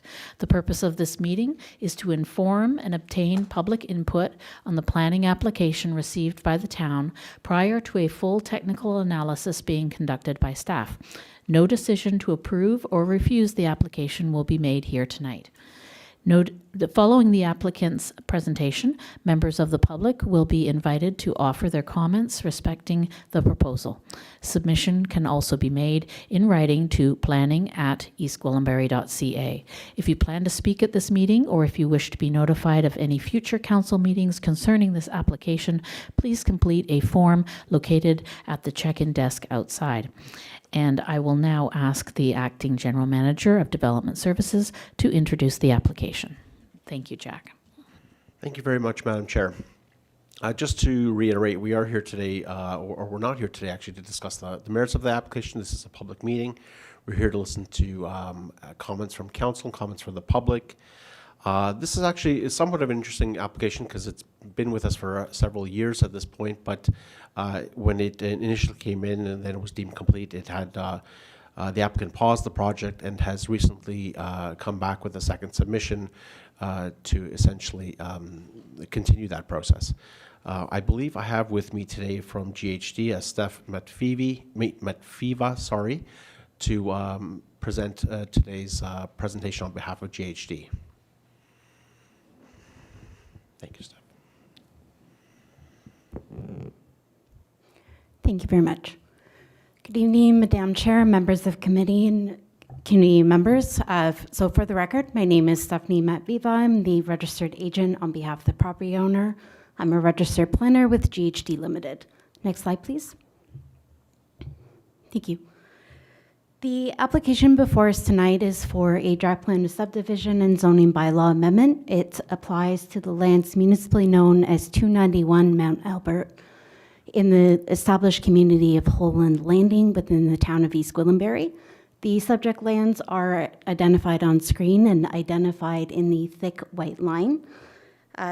Just to highlight that the site is located on the south side of Mount Albert Road within the established community. It's currently occupied by a detached dwelling and has mature vegetation present on site. The southern quadrant of the site is contained by a segment of the ravine as well as a segment of the active transportation network, being that there is a trail that follows the ravine. Next slide, please. So just for context setting, as I mentioned, the site is located within an established neighborhood. Immediately to the east is the Holland Public School. Immediately to the south is the Holland River and the ravine area. And then surrounding the site to the west, north, as well as to the east are established residential dwellings. The established residential area contains built forms of varying sizes and styles. This gives rise to a little bit of a diversity in terms of neighborhood character. There's also a diversity and variety of lot sizes within the surrounding area as well. Next slide, please. So now just to set the stage from a policy context, within Ontario, it is a top-down policy framework. So to skip over the provincial policy for a moment, those provincial policy statements and how the application conforms and is consistent with the provincial policy is outlined both within the planning justification report from 2021, as well as the planning addendum that was recently provided. Now, not to bore everybody, but there has been a number of policy changes, so those documents identify the ways in which the policy has changed and how the application responds to those changes. So just at the regional level, the subject lands are subject to the York Region Official Plan. The York Region Official Plan designates the site as community areas, as shown on screen. So community areas is a high-level designation. It generally permits a broad range of uses, including residential uses. More specific policy directions in terms of height and density and otherwise how a development application is to respond to the surrounding area goes down to the local policy level. Next slide, please. So in terms of the local policy framework, so the Town of East Gwillimbury official plan designates the site as being within the built boundary of the town. It's also located along a local corridor. In terms of designation, it's designated community area at the broadest or highest level. The community area designation is also within the town structure. So community area allows for a range of ground-oriented housing forms. We heard that from the applicant before us. But it also identifies broader policy frameworks within the secondary plan areas of the town. Next slide, please. So the site is subject to the Holland Landing secondary plan. The Holland Landing secondary plan further designates the site as low-density residential as well as environmental protection. So the low-density residential designation does permit a range of ground-oriented housing forms. So that includes detached dwellings, semi-detached dwellings, as well as townhouses. It also specifies a maximum density range of 20 to 30 units per net hectare. The environmental protection designation generally prohibits development. It's meant to respect and protect the natural areas. And so in terms of the development context, and I'll show the draft plan in just a moment, but the natural area and the natural area limits have been an organizing principle of this particular development. So just to be absolutely clear, development is not contemplated within the natural area. It's also not contemplated within a buffer area to provide further protection from the natural area. Next slide, please. So lastly, just in terms of policy framework, the site is subject to the town's zoning bylaw. It's currently zoned rural, the RU zone. That zone category generally recognizes existing conditions, but does not facilitate the proposed development. As such, a site-specific zoning bylaw amendment is required. Next slide, please. So shown on screen is the proposed draft plan of subdivision. So it is contemplating a residential development. There's 31 detached lots that are proposed, as well as what is called a future development block, which is situated along Mount Albert Road. Just in terms of policy context and to highlight for just a moment, the future development area is situated along the local corridor within the East Gwillimbury official plan. What's considered medium density residential uses and built forms are permitted, especially along local corridors. So that future development area generally conforms and aligns with that policy direction. Also contemplated as part of the draft plan of subdivision are what are called 4-part lots. Those are areas that are next to and adjacent to the open space, but are generally either constrained or just a little bit irregularly shaped, so development would not be easily accommodated on those particular areas. Also contemplated is an open space block. So again, that open space block essentially contains all of the natural area, so the natural area lands that are along the ravine feature, as well as a minimum vegetation protection zone, MPZA, sorry, I slaughter that one constantly. But again, that just provides a little bit of buffer between the natural area itself as well as the development limit. It accommodates a setback from the state top of bank and delineated limit of the natural area. Now in terms of, so the draft plan of subdivision in terms of policy is not the subject of this public meeting tonight, but it does trigger the need and informs the zoning bylaw amendment that is before us tonight. Next slide, please. In terms of the draft zoning bylaw amendment, so the lands are where the owner is seeking to rezone the subject lands essentially into 3 components. The natural area and that natural buffer area is to be put into a restrictive zoning category of environmental protection. That means that the lands would be conveyed either to the town or the Conservation Authority for the long-term protection and health of that natural feature in that buffer area.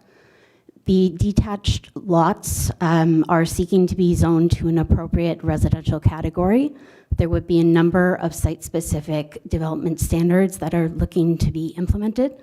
So that would apply to things like setbacks, density, lot coverage, as well as height.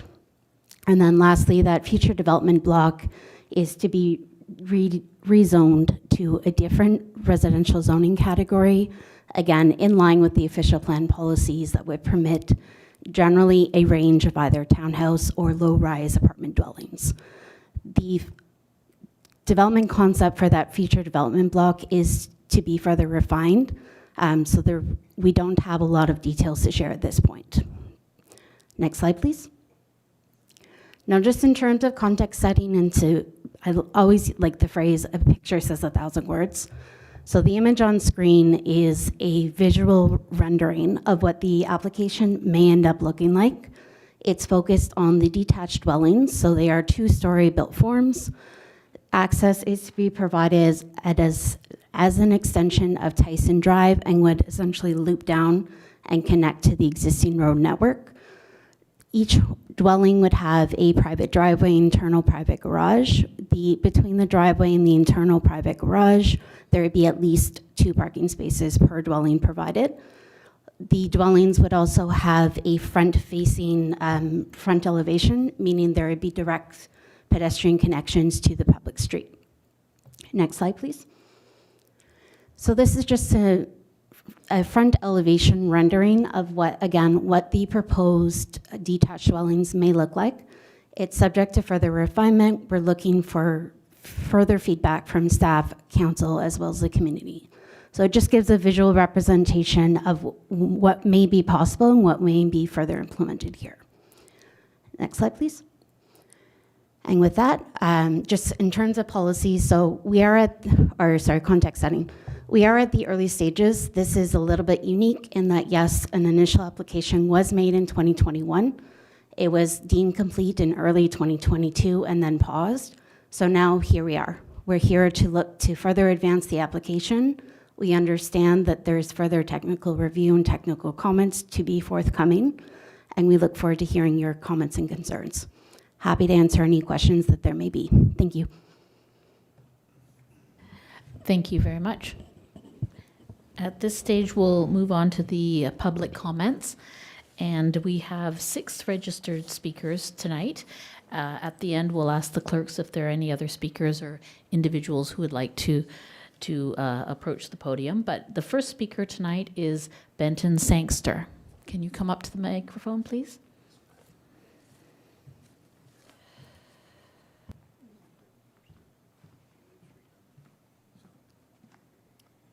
Good evening, councillors and staff.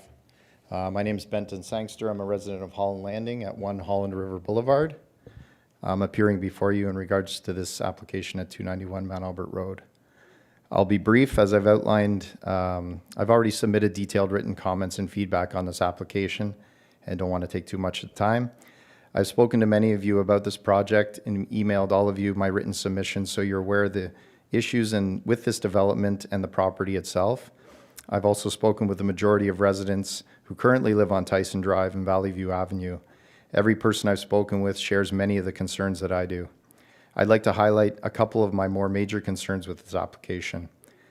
The zoning. The developer is asking for a portion of this property to be zoned as R4, which is classified as high density. According to the East Gwillimbury zoning bylaws, this could mean a retirement home up to 40 meters high. This is extremely uncharacteristic of this neighborhood and does not conform with the East Gwillimbury's official plan, which calls for low-density housing in this area. The number of houses being planned for this property is currently 31, with a potential of 38 more units if the high-density zoning was allowed. According to application documents, this is an increase of a potential of 176 plus people or more, many of whom will likely have vehicles. This is more people and vehicles than the current Tyson Drive and Valley View Avenue put together, and in a much smaller area of land.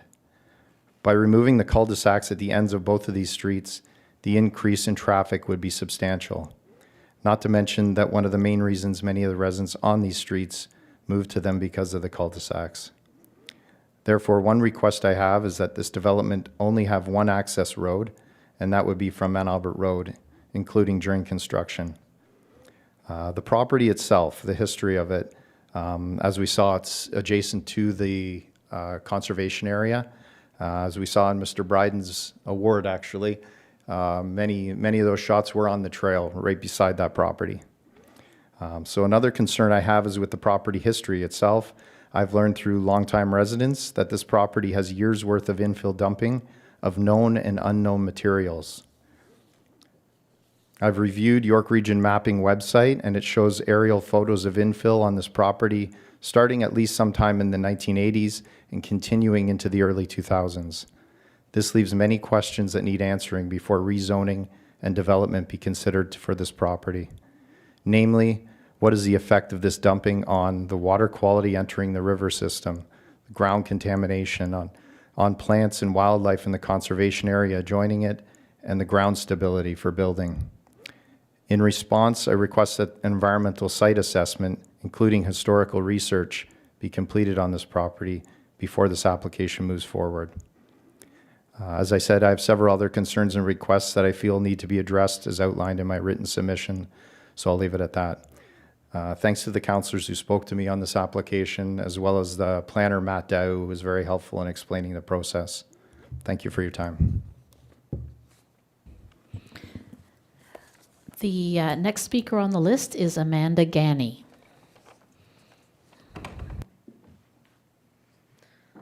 Hello. It's my first venture here, so appreciate your time and appreciate being here with you all this evening. And thank you to everyone who showed up, because I feel like this is a really important moment. I'm Amanda Ganney.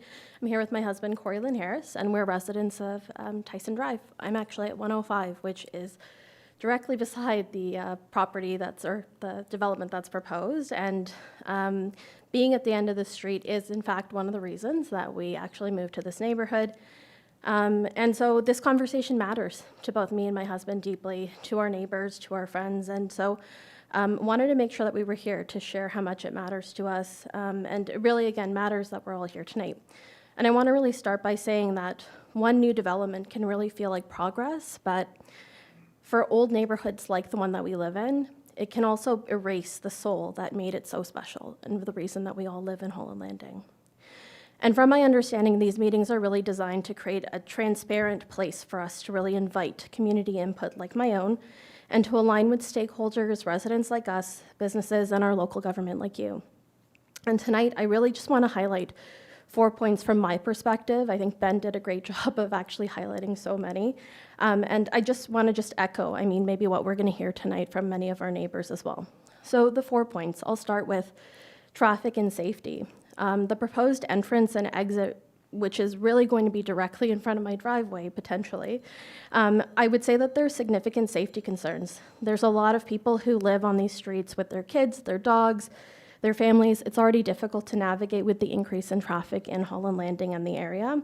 And I would request that the development really conducts a robust traffic evaluation and plan before proceeding with anything. Second, I would also just want to draw attention to the stormwater and flooding potentials. This area already struggles with drainage and pooling water, and additional development could worsen that flooding, and existing homeowners are going to have to reap the consequences of that. And so I would request that a clear, robust, transparent stormwater management plan be created as well. I think that's a decent solution.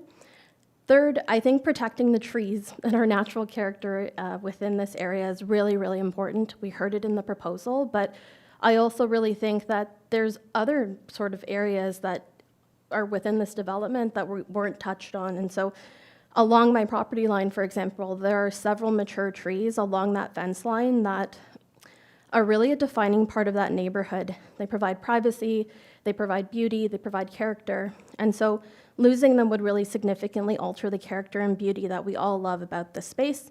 The request would be, let's make sure that we're exploring every possible option to preserve these existing trees and to preserve the nature in this area. Lastly, I'll touch on construction, the impact, transparency, and partnership that we need as we're kind of navigating this. There will be construction, noise, debris, vibration, possibly daily disruption, and that's going to directly affect adjacent homes like my own. And sharing a property line with this type of development is not necessarily an easy path. Residents really will need clear timelines, mitigation plans, and consistent communication. So my request would be that there would be transparency, decision-making, that we work together, create defined timelines, and that they're shared with residents in a timely manner for community input, and that's done in a collaborative way as this continues. I'm sure I could go on, and there's certainly much more I could note here, but I'll stop there for now. And just thank you all for your time, thank you for listening, and thank you for continuing the conversation. Our next speaker is Corey Lynn Harris. I spoke on behalf of Corey, I'm so sorry. Very good, thank you. Okay, Anthony Giorgio. I think Anthony may have departed. Peter Henderson.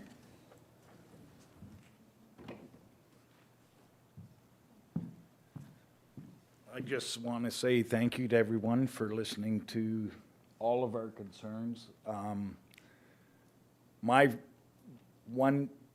have a lot of concerns, but the big one is the safety for the kids. You guys are going to put this subdivision through, and I've lived on Tyson Drive for 26 years, fairly close to the Holland River and Tyson Drive intersection, and it's crazy when the school's coming in and the school's getting out, and you're going to put all this extra traffic there. Where's the construction traffic going? How is it going to get into this? It just doesn't make sense that you're opening it up to all this extra traffic when it's already jammed. That's one of my bigger ones. My other one is, I know for a fact that half that property from the half back into the gully is fill. I myself probably dumped 200 loads there. So I have experience over the years and Bruce was a great man, nice, kind, but he would take anything. Anybody wanted to dump. So my concern is, what's in there? Is there been geotechnical soil reports done? Are they available to the public and the people that live in the area? And what happens with it backing onto the school if there is contamination in there and those kids are out there playing and things are blowing in the wind? It kind of baffles me. My other concern is the infrastructure there is the original infrastructure. I know there's been some lining done in the sewers, in the sanitary, but I mean, our water pressure is not that good, and you're gonna go and put all these houses on those water mains. I know it became a loop system a few years ago. I work in water sewer, so I know they loop the dead end of Tyson out, but like I said, you're gonna put all these extra homes in there, and let's face it, there's gonna be more than one person in the house. And they're gonna be using water. Has there been studies on the sanitary to see if it can handle that influx of flow? Has there been tests done for water pressure and stuff to see if it is going to stay up? Or are we gonna go and, if we run a tap in our house, you can't flush the toilet, or you flush the toilet and you got no water at your taps? I think the first people spoke were amazing. They brought up some really good things, but there's got to be especially at Tyson Drive and Holland River, there's got to be a traffic study. Because if there's construction vehicles trying to get around those corners, it's going to be very, very unsafe. And thank you for listening to me, and that's all I have to say right now. I myself sent a letter in with my concerns and cares. But anyways, thank you. Have a good night. Our next pre-registered speaker is Rebecca Doyle.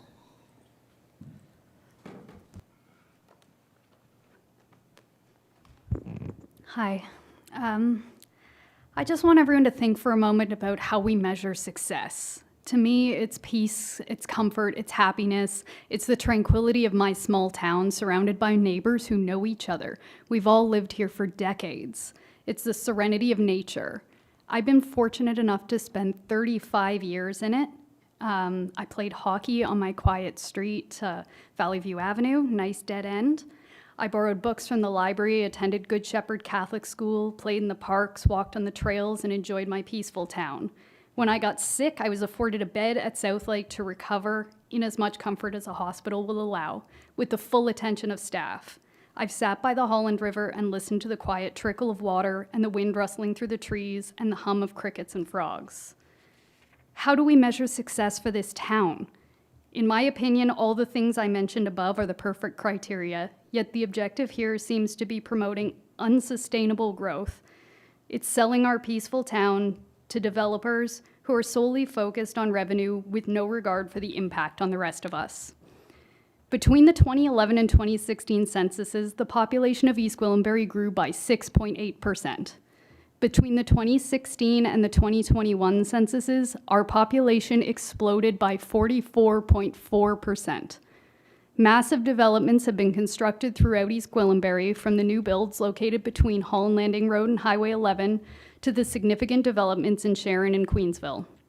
The number of private dwellings has ballooned from 8,300 to nearly 12,000.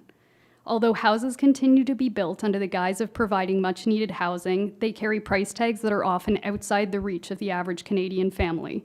Ultimately, they're not adding anything to the affordable housing market and offer very little. They simply serve to line developers' pockets by selling an ideal of small-town living for a premium price.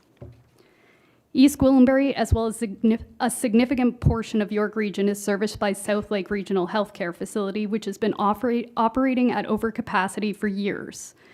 The Organization for Economic Cooperation and Development, which is an organization that compiles global statistics and information to support recommendations for improving quality of life, has recommended that communities be provided with an average of at least 4.8 hospital beds per 1,000 citizens to ensure adequate health care.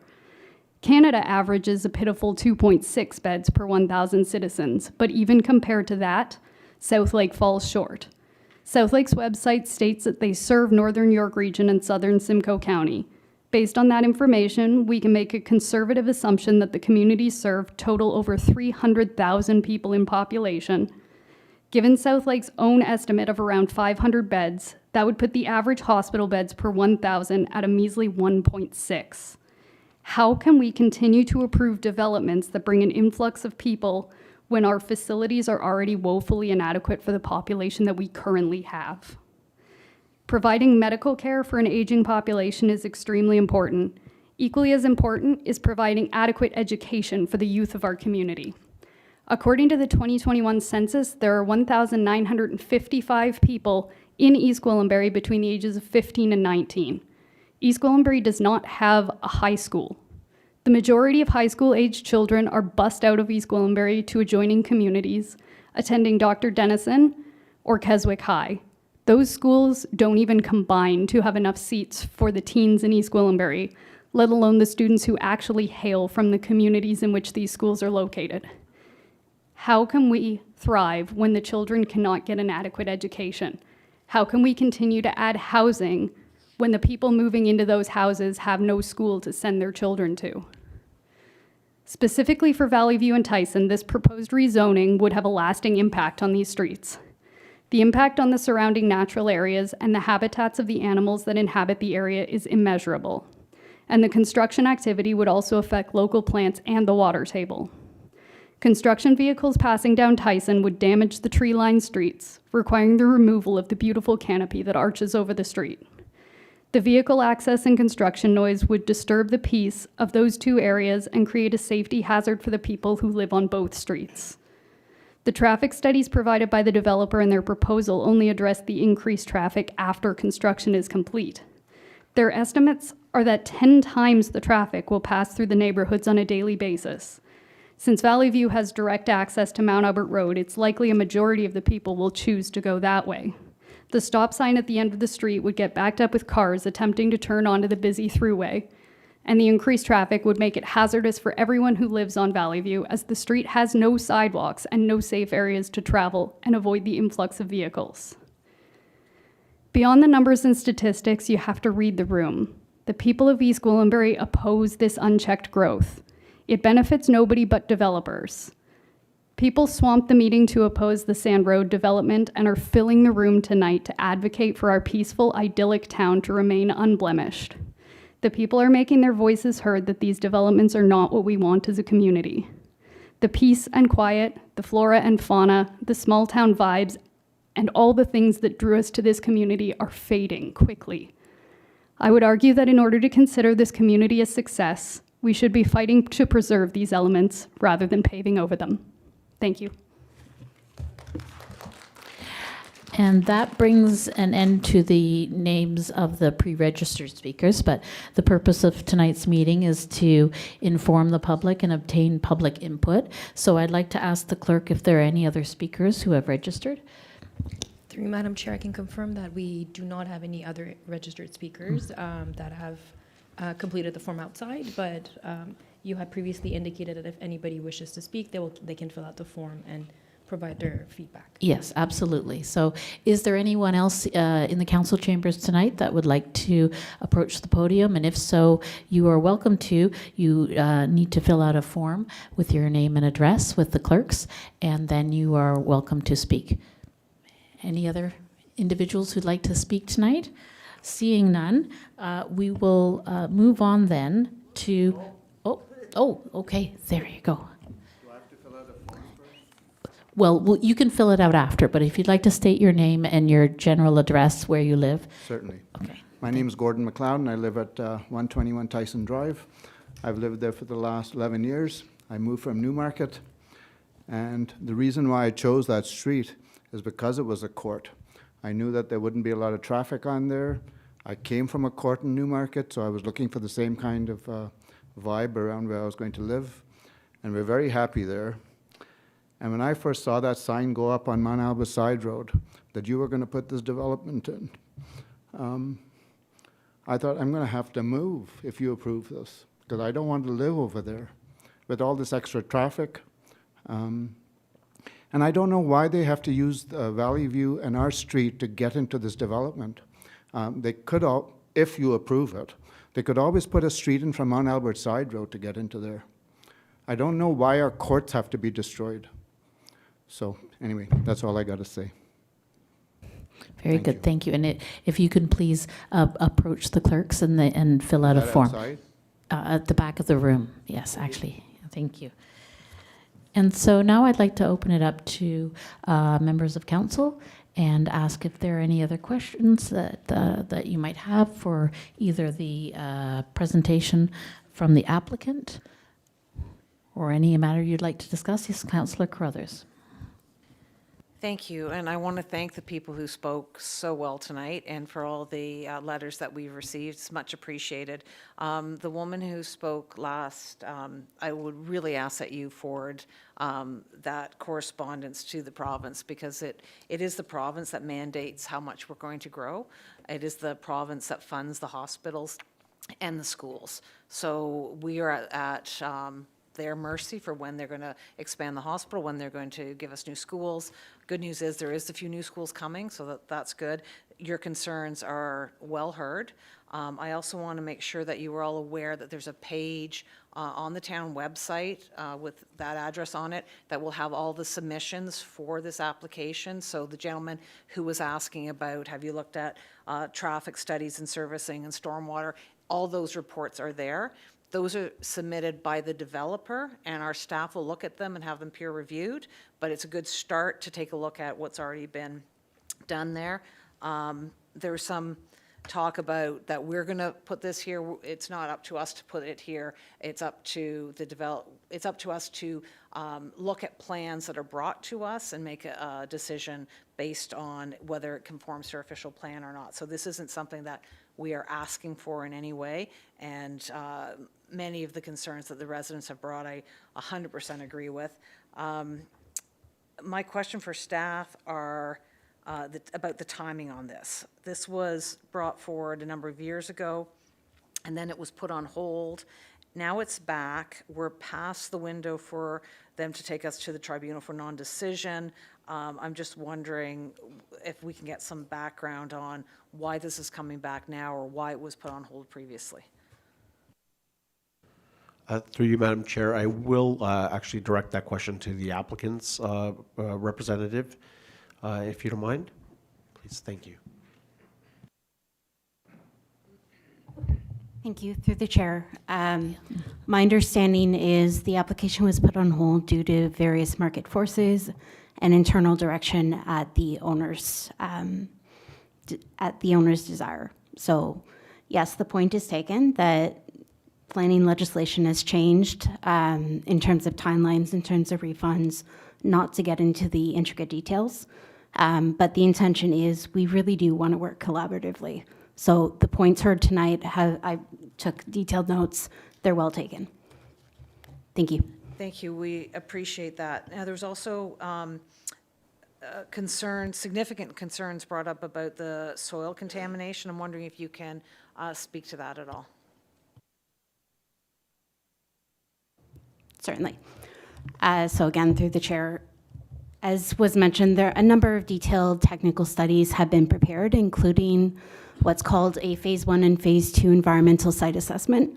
As part of the environmental site assessment, that is looking at past activities on the property, looking at the soil conditions, understanding are there any contaminating activities, are there any areas of environmental concern. Ultimately, if soil contamination is determined to be found and is applicable, what usually will occur is you have to receive a record of site condition, meaning the soil in the site has a clean bill of health. Now, typically that isn't undertaken until future processes, part of future detailed design, but it is something that we are actively looking at. We understand it's an active concern. So it's part of our process and our due diligence to also make sure that the site is appropriate and is at an applicable state for residential development. So that's not addressed in the environmental impact study, the soil condition? It's identified if there's contaminating activities and areas of potential, I know the acronym, I'm trying to think of the long form word, but essentially there's two ways of looking at it. So you do have to look at the overall soil site. You have to look at past activities that have occurred on the property. Once that effort is undertaken, you're able to understand which areas in particular on the site have potential for contamination and how large that area of contamination is, whether there's further study to be required and these kinds of things. So Okay. yes, it is addressed in there. So I don't think I'm phrasing my question very well, because I'm trying to, our residents are asking about the soil contamination. I'm trying to direct them to your submission where that is addressed. So is it addressed in the environmental impact assessment, or is this to come when they start doing soil samples? Not in the environmental impact assessment. So the environmental impact assessment is focused on the natural area. So this conversation about soil contamination would be within an environmental site assessment, so an ESA. Okay, so I don't see that in your submission. Let me take that back, because I know that we have undertaken that. I was talking to our team internally on this matter just earlier today. So let me take that back. We'll make sure that that is publicly available. Okay, thank you. I didn't see it on the list here, so that's why I thought it was the EIS that you're talking about. So maybe it's got a different title on the file or something like that, but I just think the residents have brought this up repeatedly to us, and I think it's important that we're able to point them to what you are trying to show us about that. and any follow-up that is required to make sure that they are well aware. And I think it's also important that our staff are aware that the community has these concerns with the school being right there. And if anything is discovered there, that we are well on top of it to make sure that it's contained or investigated further, whatever needs to happen. Thank you very much. Thank you. Are there any other councillors who have a question? I think Councillor Crone was next. Yes, Councillor Crone? Thank you, Madam Chair, and through you to everyone that showed up today to share your opinions and your thoughts. It is appreciated. It helps us on council better do our jobs. I want to tee off on what Councillor Carruthers was saying, because that's exactly what I was thinking. You know, Councillor Johns, myself, and Councillor Foster, you know, we all grew up in this town, and we heard the stories about the dumping there, and so, but I never witnessed it. But we had a gentleman here today that claims he was contributing to it. So thank you for your candor. Yes, I'm sure you're protected by statute of limitations. But seriously though, I would any environmental assessment, anything that speaks to the quality of the soil on that site, I would want to be, as a town, I would want to be rock solid that we can, if we were to proceed any further, that we know that site is clean. So I asked the question to you, Mr. Krubnick, through you, Madam Chair. Is there anything that we can do to insist that we accelerate that process so that we have better knowledge of what we're dealing with? Because to me, if it's not clean, that's a showstopper, and we can all pack up our tents and go home. Because if it's not clean, I don't know how we proceed, unless the cleanup, which would be considerable, which would make it a showstopper for the applicant, I'm sure. But I ask you, Mr. Krubnick, if there's anything we can do to accelerate or expedite that request. Thank you for your question, and through you, Madam Chair. I'm not sure about accelerate, but certainly we've heard that comment today, both from the public and members of council. So, and it's noted by myself, it's noted by the applicant's representative here today as well too. So we will be following up on that. And ensure that proper process and proper process is followed and proper evaluation is followed, right? So we don't want to skip any steps, surely. We do want to make sure the site is clean, and surely if there will be homes on that site, there is also provincial legislation which needs to be met to ensure the cleanliness of the soil for residential uses. Thank you, Mr. Krubnick. Councillor Foster. Thank you. I do tend to think a lot of these development proposals we look at are done a little backwards. I would want to know about the soil first before I spend a lot of money putting a development plan together. So this one seems like it's a little backwards to me. But I would like the people in the audience to know that all of us up here have the same concerns. Come and take a look at my notebook if you like, everything that I've got written down here. So, hopefully there's room to discuss this as it goes and hopefully make some changes and get something that works for everyone. The other part that I don't care for with this application, I don't know that I'm interested in changing a zoning on a future development block when we don't know anything about that block. I don't want to change a zoning that's going to bring us a 5 or 6 story building with X number of units in it. I would like to have something concrete that we can look at. I think the whole development needs to be looked at together in my mind. So whether I'm going the right way or the wrong way, that's my thought process. Thanks. Are there any other? Yes, Councillor Roy DeClementi. Thank you. I just wanted to echo Councillor Foster's comments through you, Madam Chair, to the applicant's representative. Is there a reason why you are not planning the entire parcel at once? It seems to me that it's not that huge a space that you couldn't come to us with, even if you were planning it in 2 phases, that you wouldn't come to us with a plan for all of it so that we can be mindful, because quite frankly, what will end up happening is we might see the first portion, and then the second portion, all those new people who move in are going to come and say, this is destroying what's happened before. So can you explain to us why you're not putting it all together at once? Certainly, through you, Madam Chair. It's a valid question. So to confirm, thought has been put towards what could be accommodated on the future development block. What could potentially be accommodated is very much informed by the official plan. So what kind of uses are permitted, what kind of built form are permitted. There are 2 conceptual plans contained within the urban design brief, if memory serves. I can't remember the page, I'm sorry. But one conceptual development would contemplate a low-rise apartment structure, so in the range of 2 to 3 stories, which would be permitted. From the official plan perspective.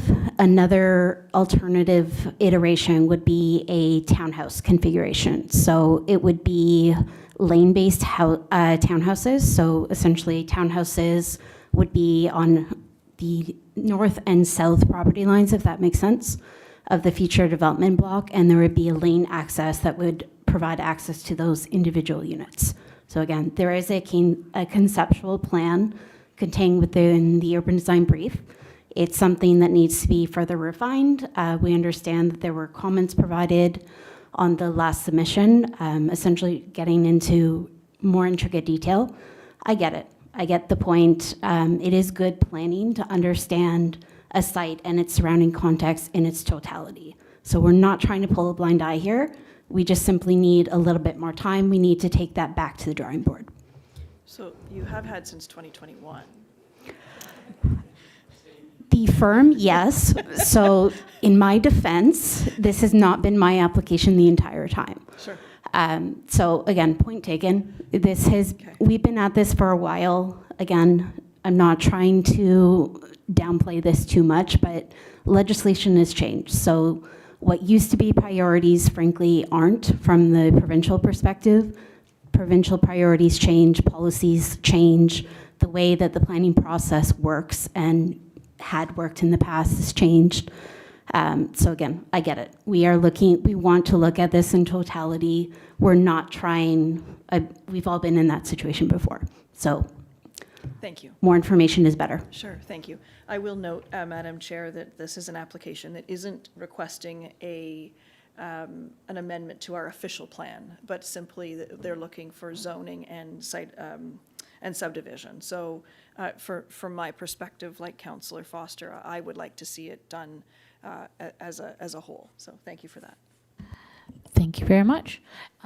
Any further questions? Seeing none, I will. Oh, can we go backwards now and process? Okay. Okay. So we still have time to accept other speakers. If you'd like to step up to the podium and state your name and your general address, and then afterwards speak with the clerk to fill out the form officially, please. Monica Clerks on Valley View Avenue. We were talking about the traffic earlier. Is there a study somewhere that says that it has to be on Valley View and Tyson, or is there somewhere that we can look into a Mount Albert Side Road entrance cul-de-sac study?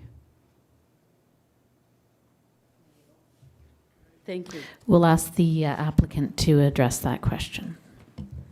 Thank you. Through Madam Chair. So there is a traffic impact study that has been prepared in support of the application. There is also a recent addendum because, again, things have changed. And also given the timeline, there is almost 4 years between the initial TIS, as we call it, and the addendum. So updating the analysis to reflect current trends. In terms of the access, so again, the concern is noted. Prior to this meeting, I did review the email correspondence provided in 2022. So that comment is well noted. While there's no policy, it is identified within the TIS in terms of road configuration and road patterns.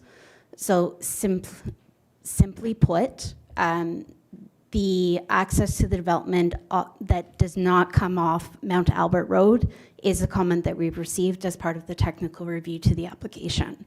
So it is something that we can further consider, but that is a comment that we have received in the past, that an access directly off of Mount Albert Road would not be supported. Thank you. Respectfully, that would be directed to staff. I don't have an answer on that one. Yes. Thank you very much for answering the question. I'd like to give our staff the opportunity, if you would like to take this information back, or would you like to address the question regarding the traffic study? Yes. Through you, Madam Chair, I think I will take that question back just to also circle back with my technical reviewers on that to clarify why the request is made. I will make a comment, though, that typically within, whether it's official plan policy or whether it's within urban design briefs, that the connection of two cul-de-sacs is a kind of a typical way forward for our development to connect developments and to connect the community, stitch the community together. That's precisely in this case as well why some of the cul-de-sacs, for instance, don't have houses at the end of the cul-de-sacs. There was an anticipation that those cul-de-sacs connect to something else sometime in the future. Very good. So there are some individuals who have raised their hands. Is there anyone else who would like to speak? Please approach the podium and state your name and your address, and be sure to fill out a form with the clerk, please. Okay. We can listen to both of you. Yes. Okay. Yes. Yes, if you'd like to line up. Yeah. I'm half-assed. Third than you. One question. The Well, study that they did for the Please share your name and where Phil you Jarvis, 127 Tyson, 42 years, looking at all the little kiddies getting dropped off from the cars to school. When they did the study for the traffic, did they do it in the summer when there was no school? Thanks. Very good. And please step up to the podium, yes, and state your name and address. Okay, it's on. I hadn't planned to talk tonight, but I think just a couple of minutes, I would really appreciate your time. My name is Barb Griffin, and I live on 9 Valley View Avenue. My husband and I bought property, and we built our home and moved into the home in May of 1978. So I have been a very long time resident on Valley View Avenue and have had an up-close observation of the changes on my street and in my municipality. And it's been a municipality I've loved to live in all this time. I can speak to the damage and the difficulties that took place on my street, because it took 7 years. If you really think about it, it took 7 years of time that my husband and I put in, full-time working parents, just to try and get 150 to 200 trucks a day, 6 days a week, going up our street to dump fill at the top of our property. I cannot talk I'm so triggered by all of this because it was so awful. 7 years. And yes, Newmarket Hydro did dump on that property at 1:30 in the morning. And I know because I watched that truck. We did so much investigation, we did for the 7 years, just to get the trucks off our street. I also followed a truck at 11:30 in the morning that was dumping fill from over off of Bristol, because I followed the truck. I got in my car, I heard the truck go up, and I was waiting for him when he came off of the property. I followed him up to Yonge Street, and he said to me, "Why are you following me?" And I said, "Why are you dumping in our municipality at 11:30 at night?" He said, "Well, these people are building a pool, and I'm dumping the fill." I said, "If you come back, if I see you come back, I'm going to call the police." My husband and I became very good friends with Inspector Whitlock. He used to take my calls because it was so unsafe and it was so damaging to our street and our way of life. So I don't want to see this happen again. I think I've always kind of knew that there was going to be a development going in behind us, and I don't have a problem with that. We moved up into this wonderful area, and I've loved it ever since. My husband, who died 8 years ago, he loved it here as well. We worked really hard.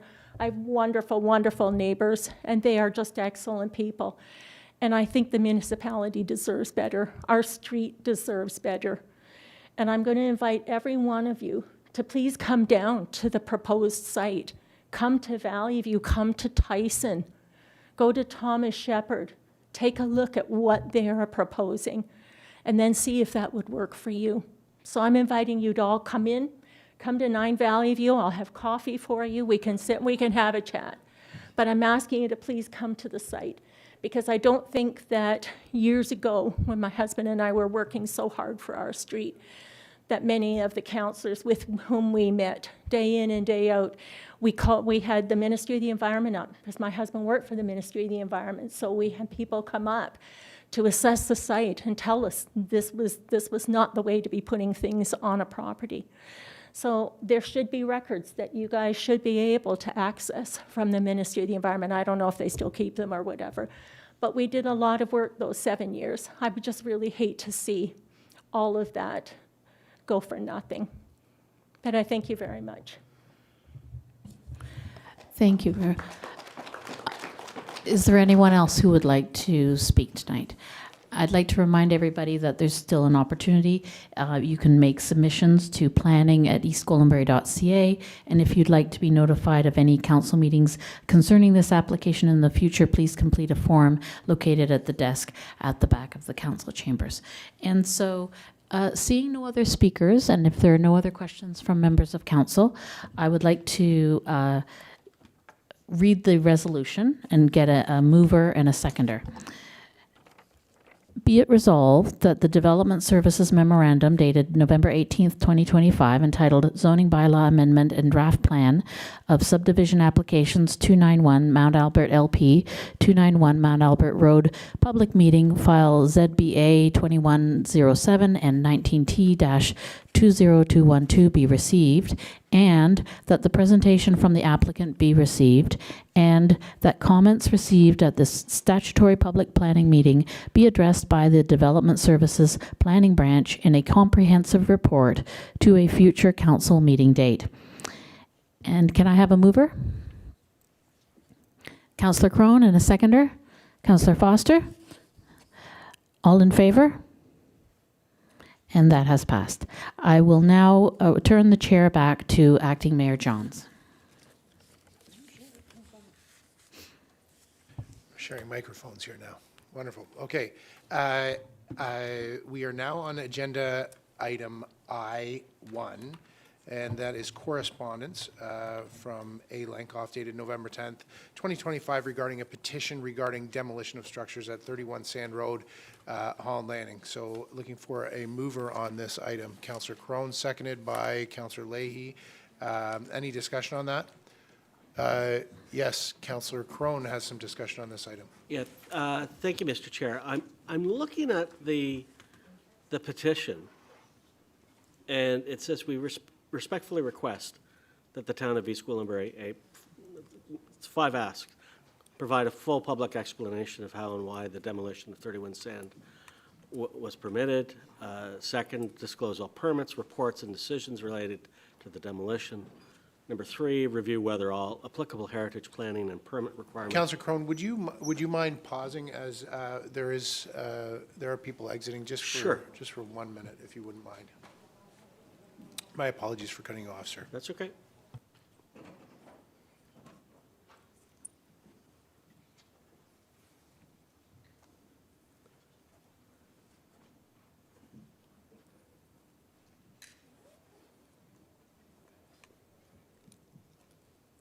Mr. Crone, Yeah. thank you, and my apologies. No, it's okay. And I don't need to finish. It's there in the part of the package. So it's not a big ask. And so I'm just wondering, as long as we respect privacy and process. You know, maybe, I'd like to amend the motion that staff endeavor to try and answer these questions. I think it's a fair request. Councillor Cronin, if you are moving a motion, that is contained in the document. So if you are prepared to make a motion and look to do that, you would need a seconder for that as well. Sure. So have you documented? No. Because you said you wanted to amend something. Well, I just think this is an opportunity for us. We have this petition, correspondence. I don't think it's a big ask. If we could direct staff to do their best efforts to respect process and privacy, if we could take a crack at answering it, let's do it. That's inelegant, I realize. I'm just trying to get it to the point that we can table something and then have a discussion on it. And I think that Councillor Roy DeClemente had her hand up. Thank you. Well, I think we have the resolution is before us, so it's already been tabled, and so we're discussing, and Councillor Crone would like to make a change to that. Do you have a mover and a seconder to receive? You are correct, and I am wrong. Okay. But so the amendment is? So Councillor Crone has suggested that that there may be an opportunity to help correct.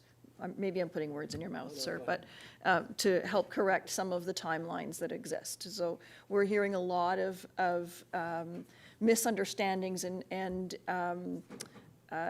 situations that may or may not be true. And I think it would be helpful if staff were given an opportunity to provide a timeline, because quite frankly, I've been involved with a lot of these, and I have not seen that staff have done anything dramatically different in order to review and process that application. And so I think it might be helpful to provide some truth and some fact around what actually has taken place, when the application was first made, and what steps have been taken to work through that. There have been requests for audits of some sort, and we're not in a position to, there's no financial piece of it other than application fees were paid. And that I think is something that's subject to public scrutiny. So I think I'd be okay if staff were given an opportunity to set the record straight, quite frankly. Councillor Crothers. Thank you. I'm not sure if we have a seconder, but I'm happy to second this. You did, sorry, okay. So we're receiving it, and then I think we want to direct staff to address the concerns raised within the petition. Councillor Leahy. Yes, thank you very much. Things are getting complicated. I'd like to receive the correspondence. I seconded that motion to receive the correspondence. And if you want to make another motion, I think we should do that separately. But I would like to confirm with the clerk in terms of the process when the clerk's department receives a petition. What is the process that the clerk's department goes through when you receive a petition, so that everybody understands? And my understanding from looking at the petition is that there were 350 names on that. And do you go through a process of verifying the names or contacting the individuals, or what is the process when the clerk receives a petition? Through you, Mr. Chair, with respect to the petition, it is dealt with no different than Section 6.5 of your procedure bylaw, which is a communication that individual members of the public are communicating to council. So it is treated as a correspondence. The procedure bylaw does not have a provision dedicated to petitions. Our office does not have any authority to go through the individual signatures. We do provide, through past practice, guidelines in terms of how petitions should be submitted, should individual members of the public want to do that. Those guidelines would include, but are not limited to, ensuring that it is legible, it provides for appropriate information for staff to be able to contact the individuals, addresses, and the nature of what it is that individuals would like to raise with members of council if it's an issue or a concern that they would like to bring forward. So they are done in accordance with Section 6.5 of your procedure bylaw, and that is how we in clerks will deal with them. Thank you very much. If I may have a follow-up question. So if a request has been made for an audit of the administrative aspects of it, that there are many types of audits, as I understand. It's not just a forensic audit. So if that was raised in the petition, then who would be making the decision, whether it's a council decision or a staff decision, to acknowledge the items in the petition or to follow up on the items in the petition? So Councillor Leahy, if I could. So right now, the motion that has been moved and seconded by yourself, the way that motion has been documented is to receive it. So there would be no action on the item that is contained within that. Should an amendment be made, at that point, I'm still kind of seeking clarification because it was a general ask of staff in a general way. There was a mover and there was a seconder. So we're having discussion on the motion as is. Councillor Carruthers. So I've got the procedural bylaw pulled up, and section 6.6 says, communications listed on the agenda which contain a request for action on the part of council should not be acted upon without council first receiving a report from staff unless the action is of a routine or congratulatory nature. So the requests that are within this, we need to ask staff to come back to us with. So we need to receive the report and then ask staff for a report on it. So that's basically what I'm putting forward an amendment to this motion, which can be voted on separately because Councillor Leahy doesn't want it as part of her motion, to direct staff to address the concerns raised within the petition. And there's nothing about an audit in there, so we don't need to get into that right now. I will second Councillor Carruthers' motion.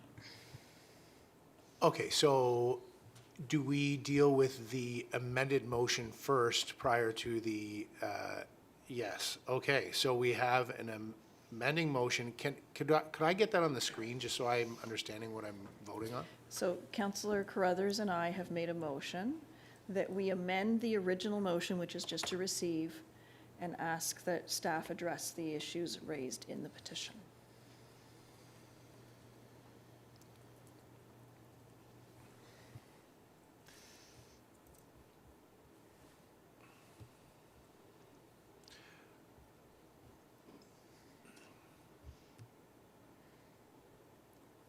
Discussion on the amendment. and then Sorry, I'm vote. just reading, just Yep. 1 second.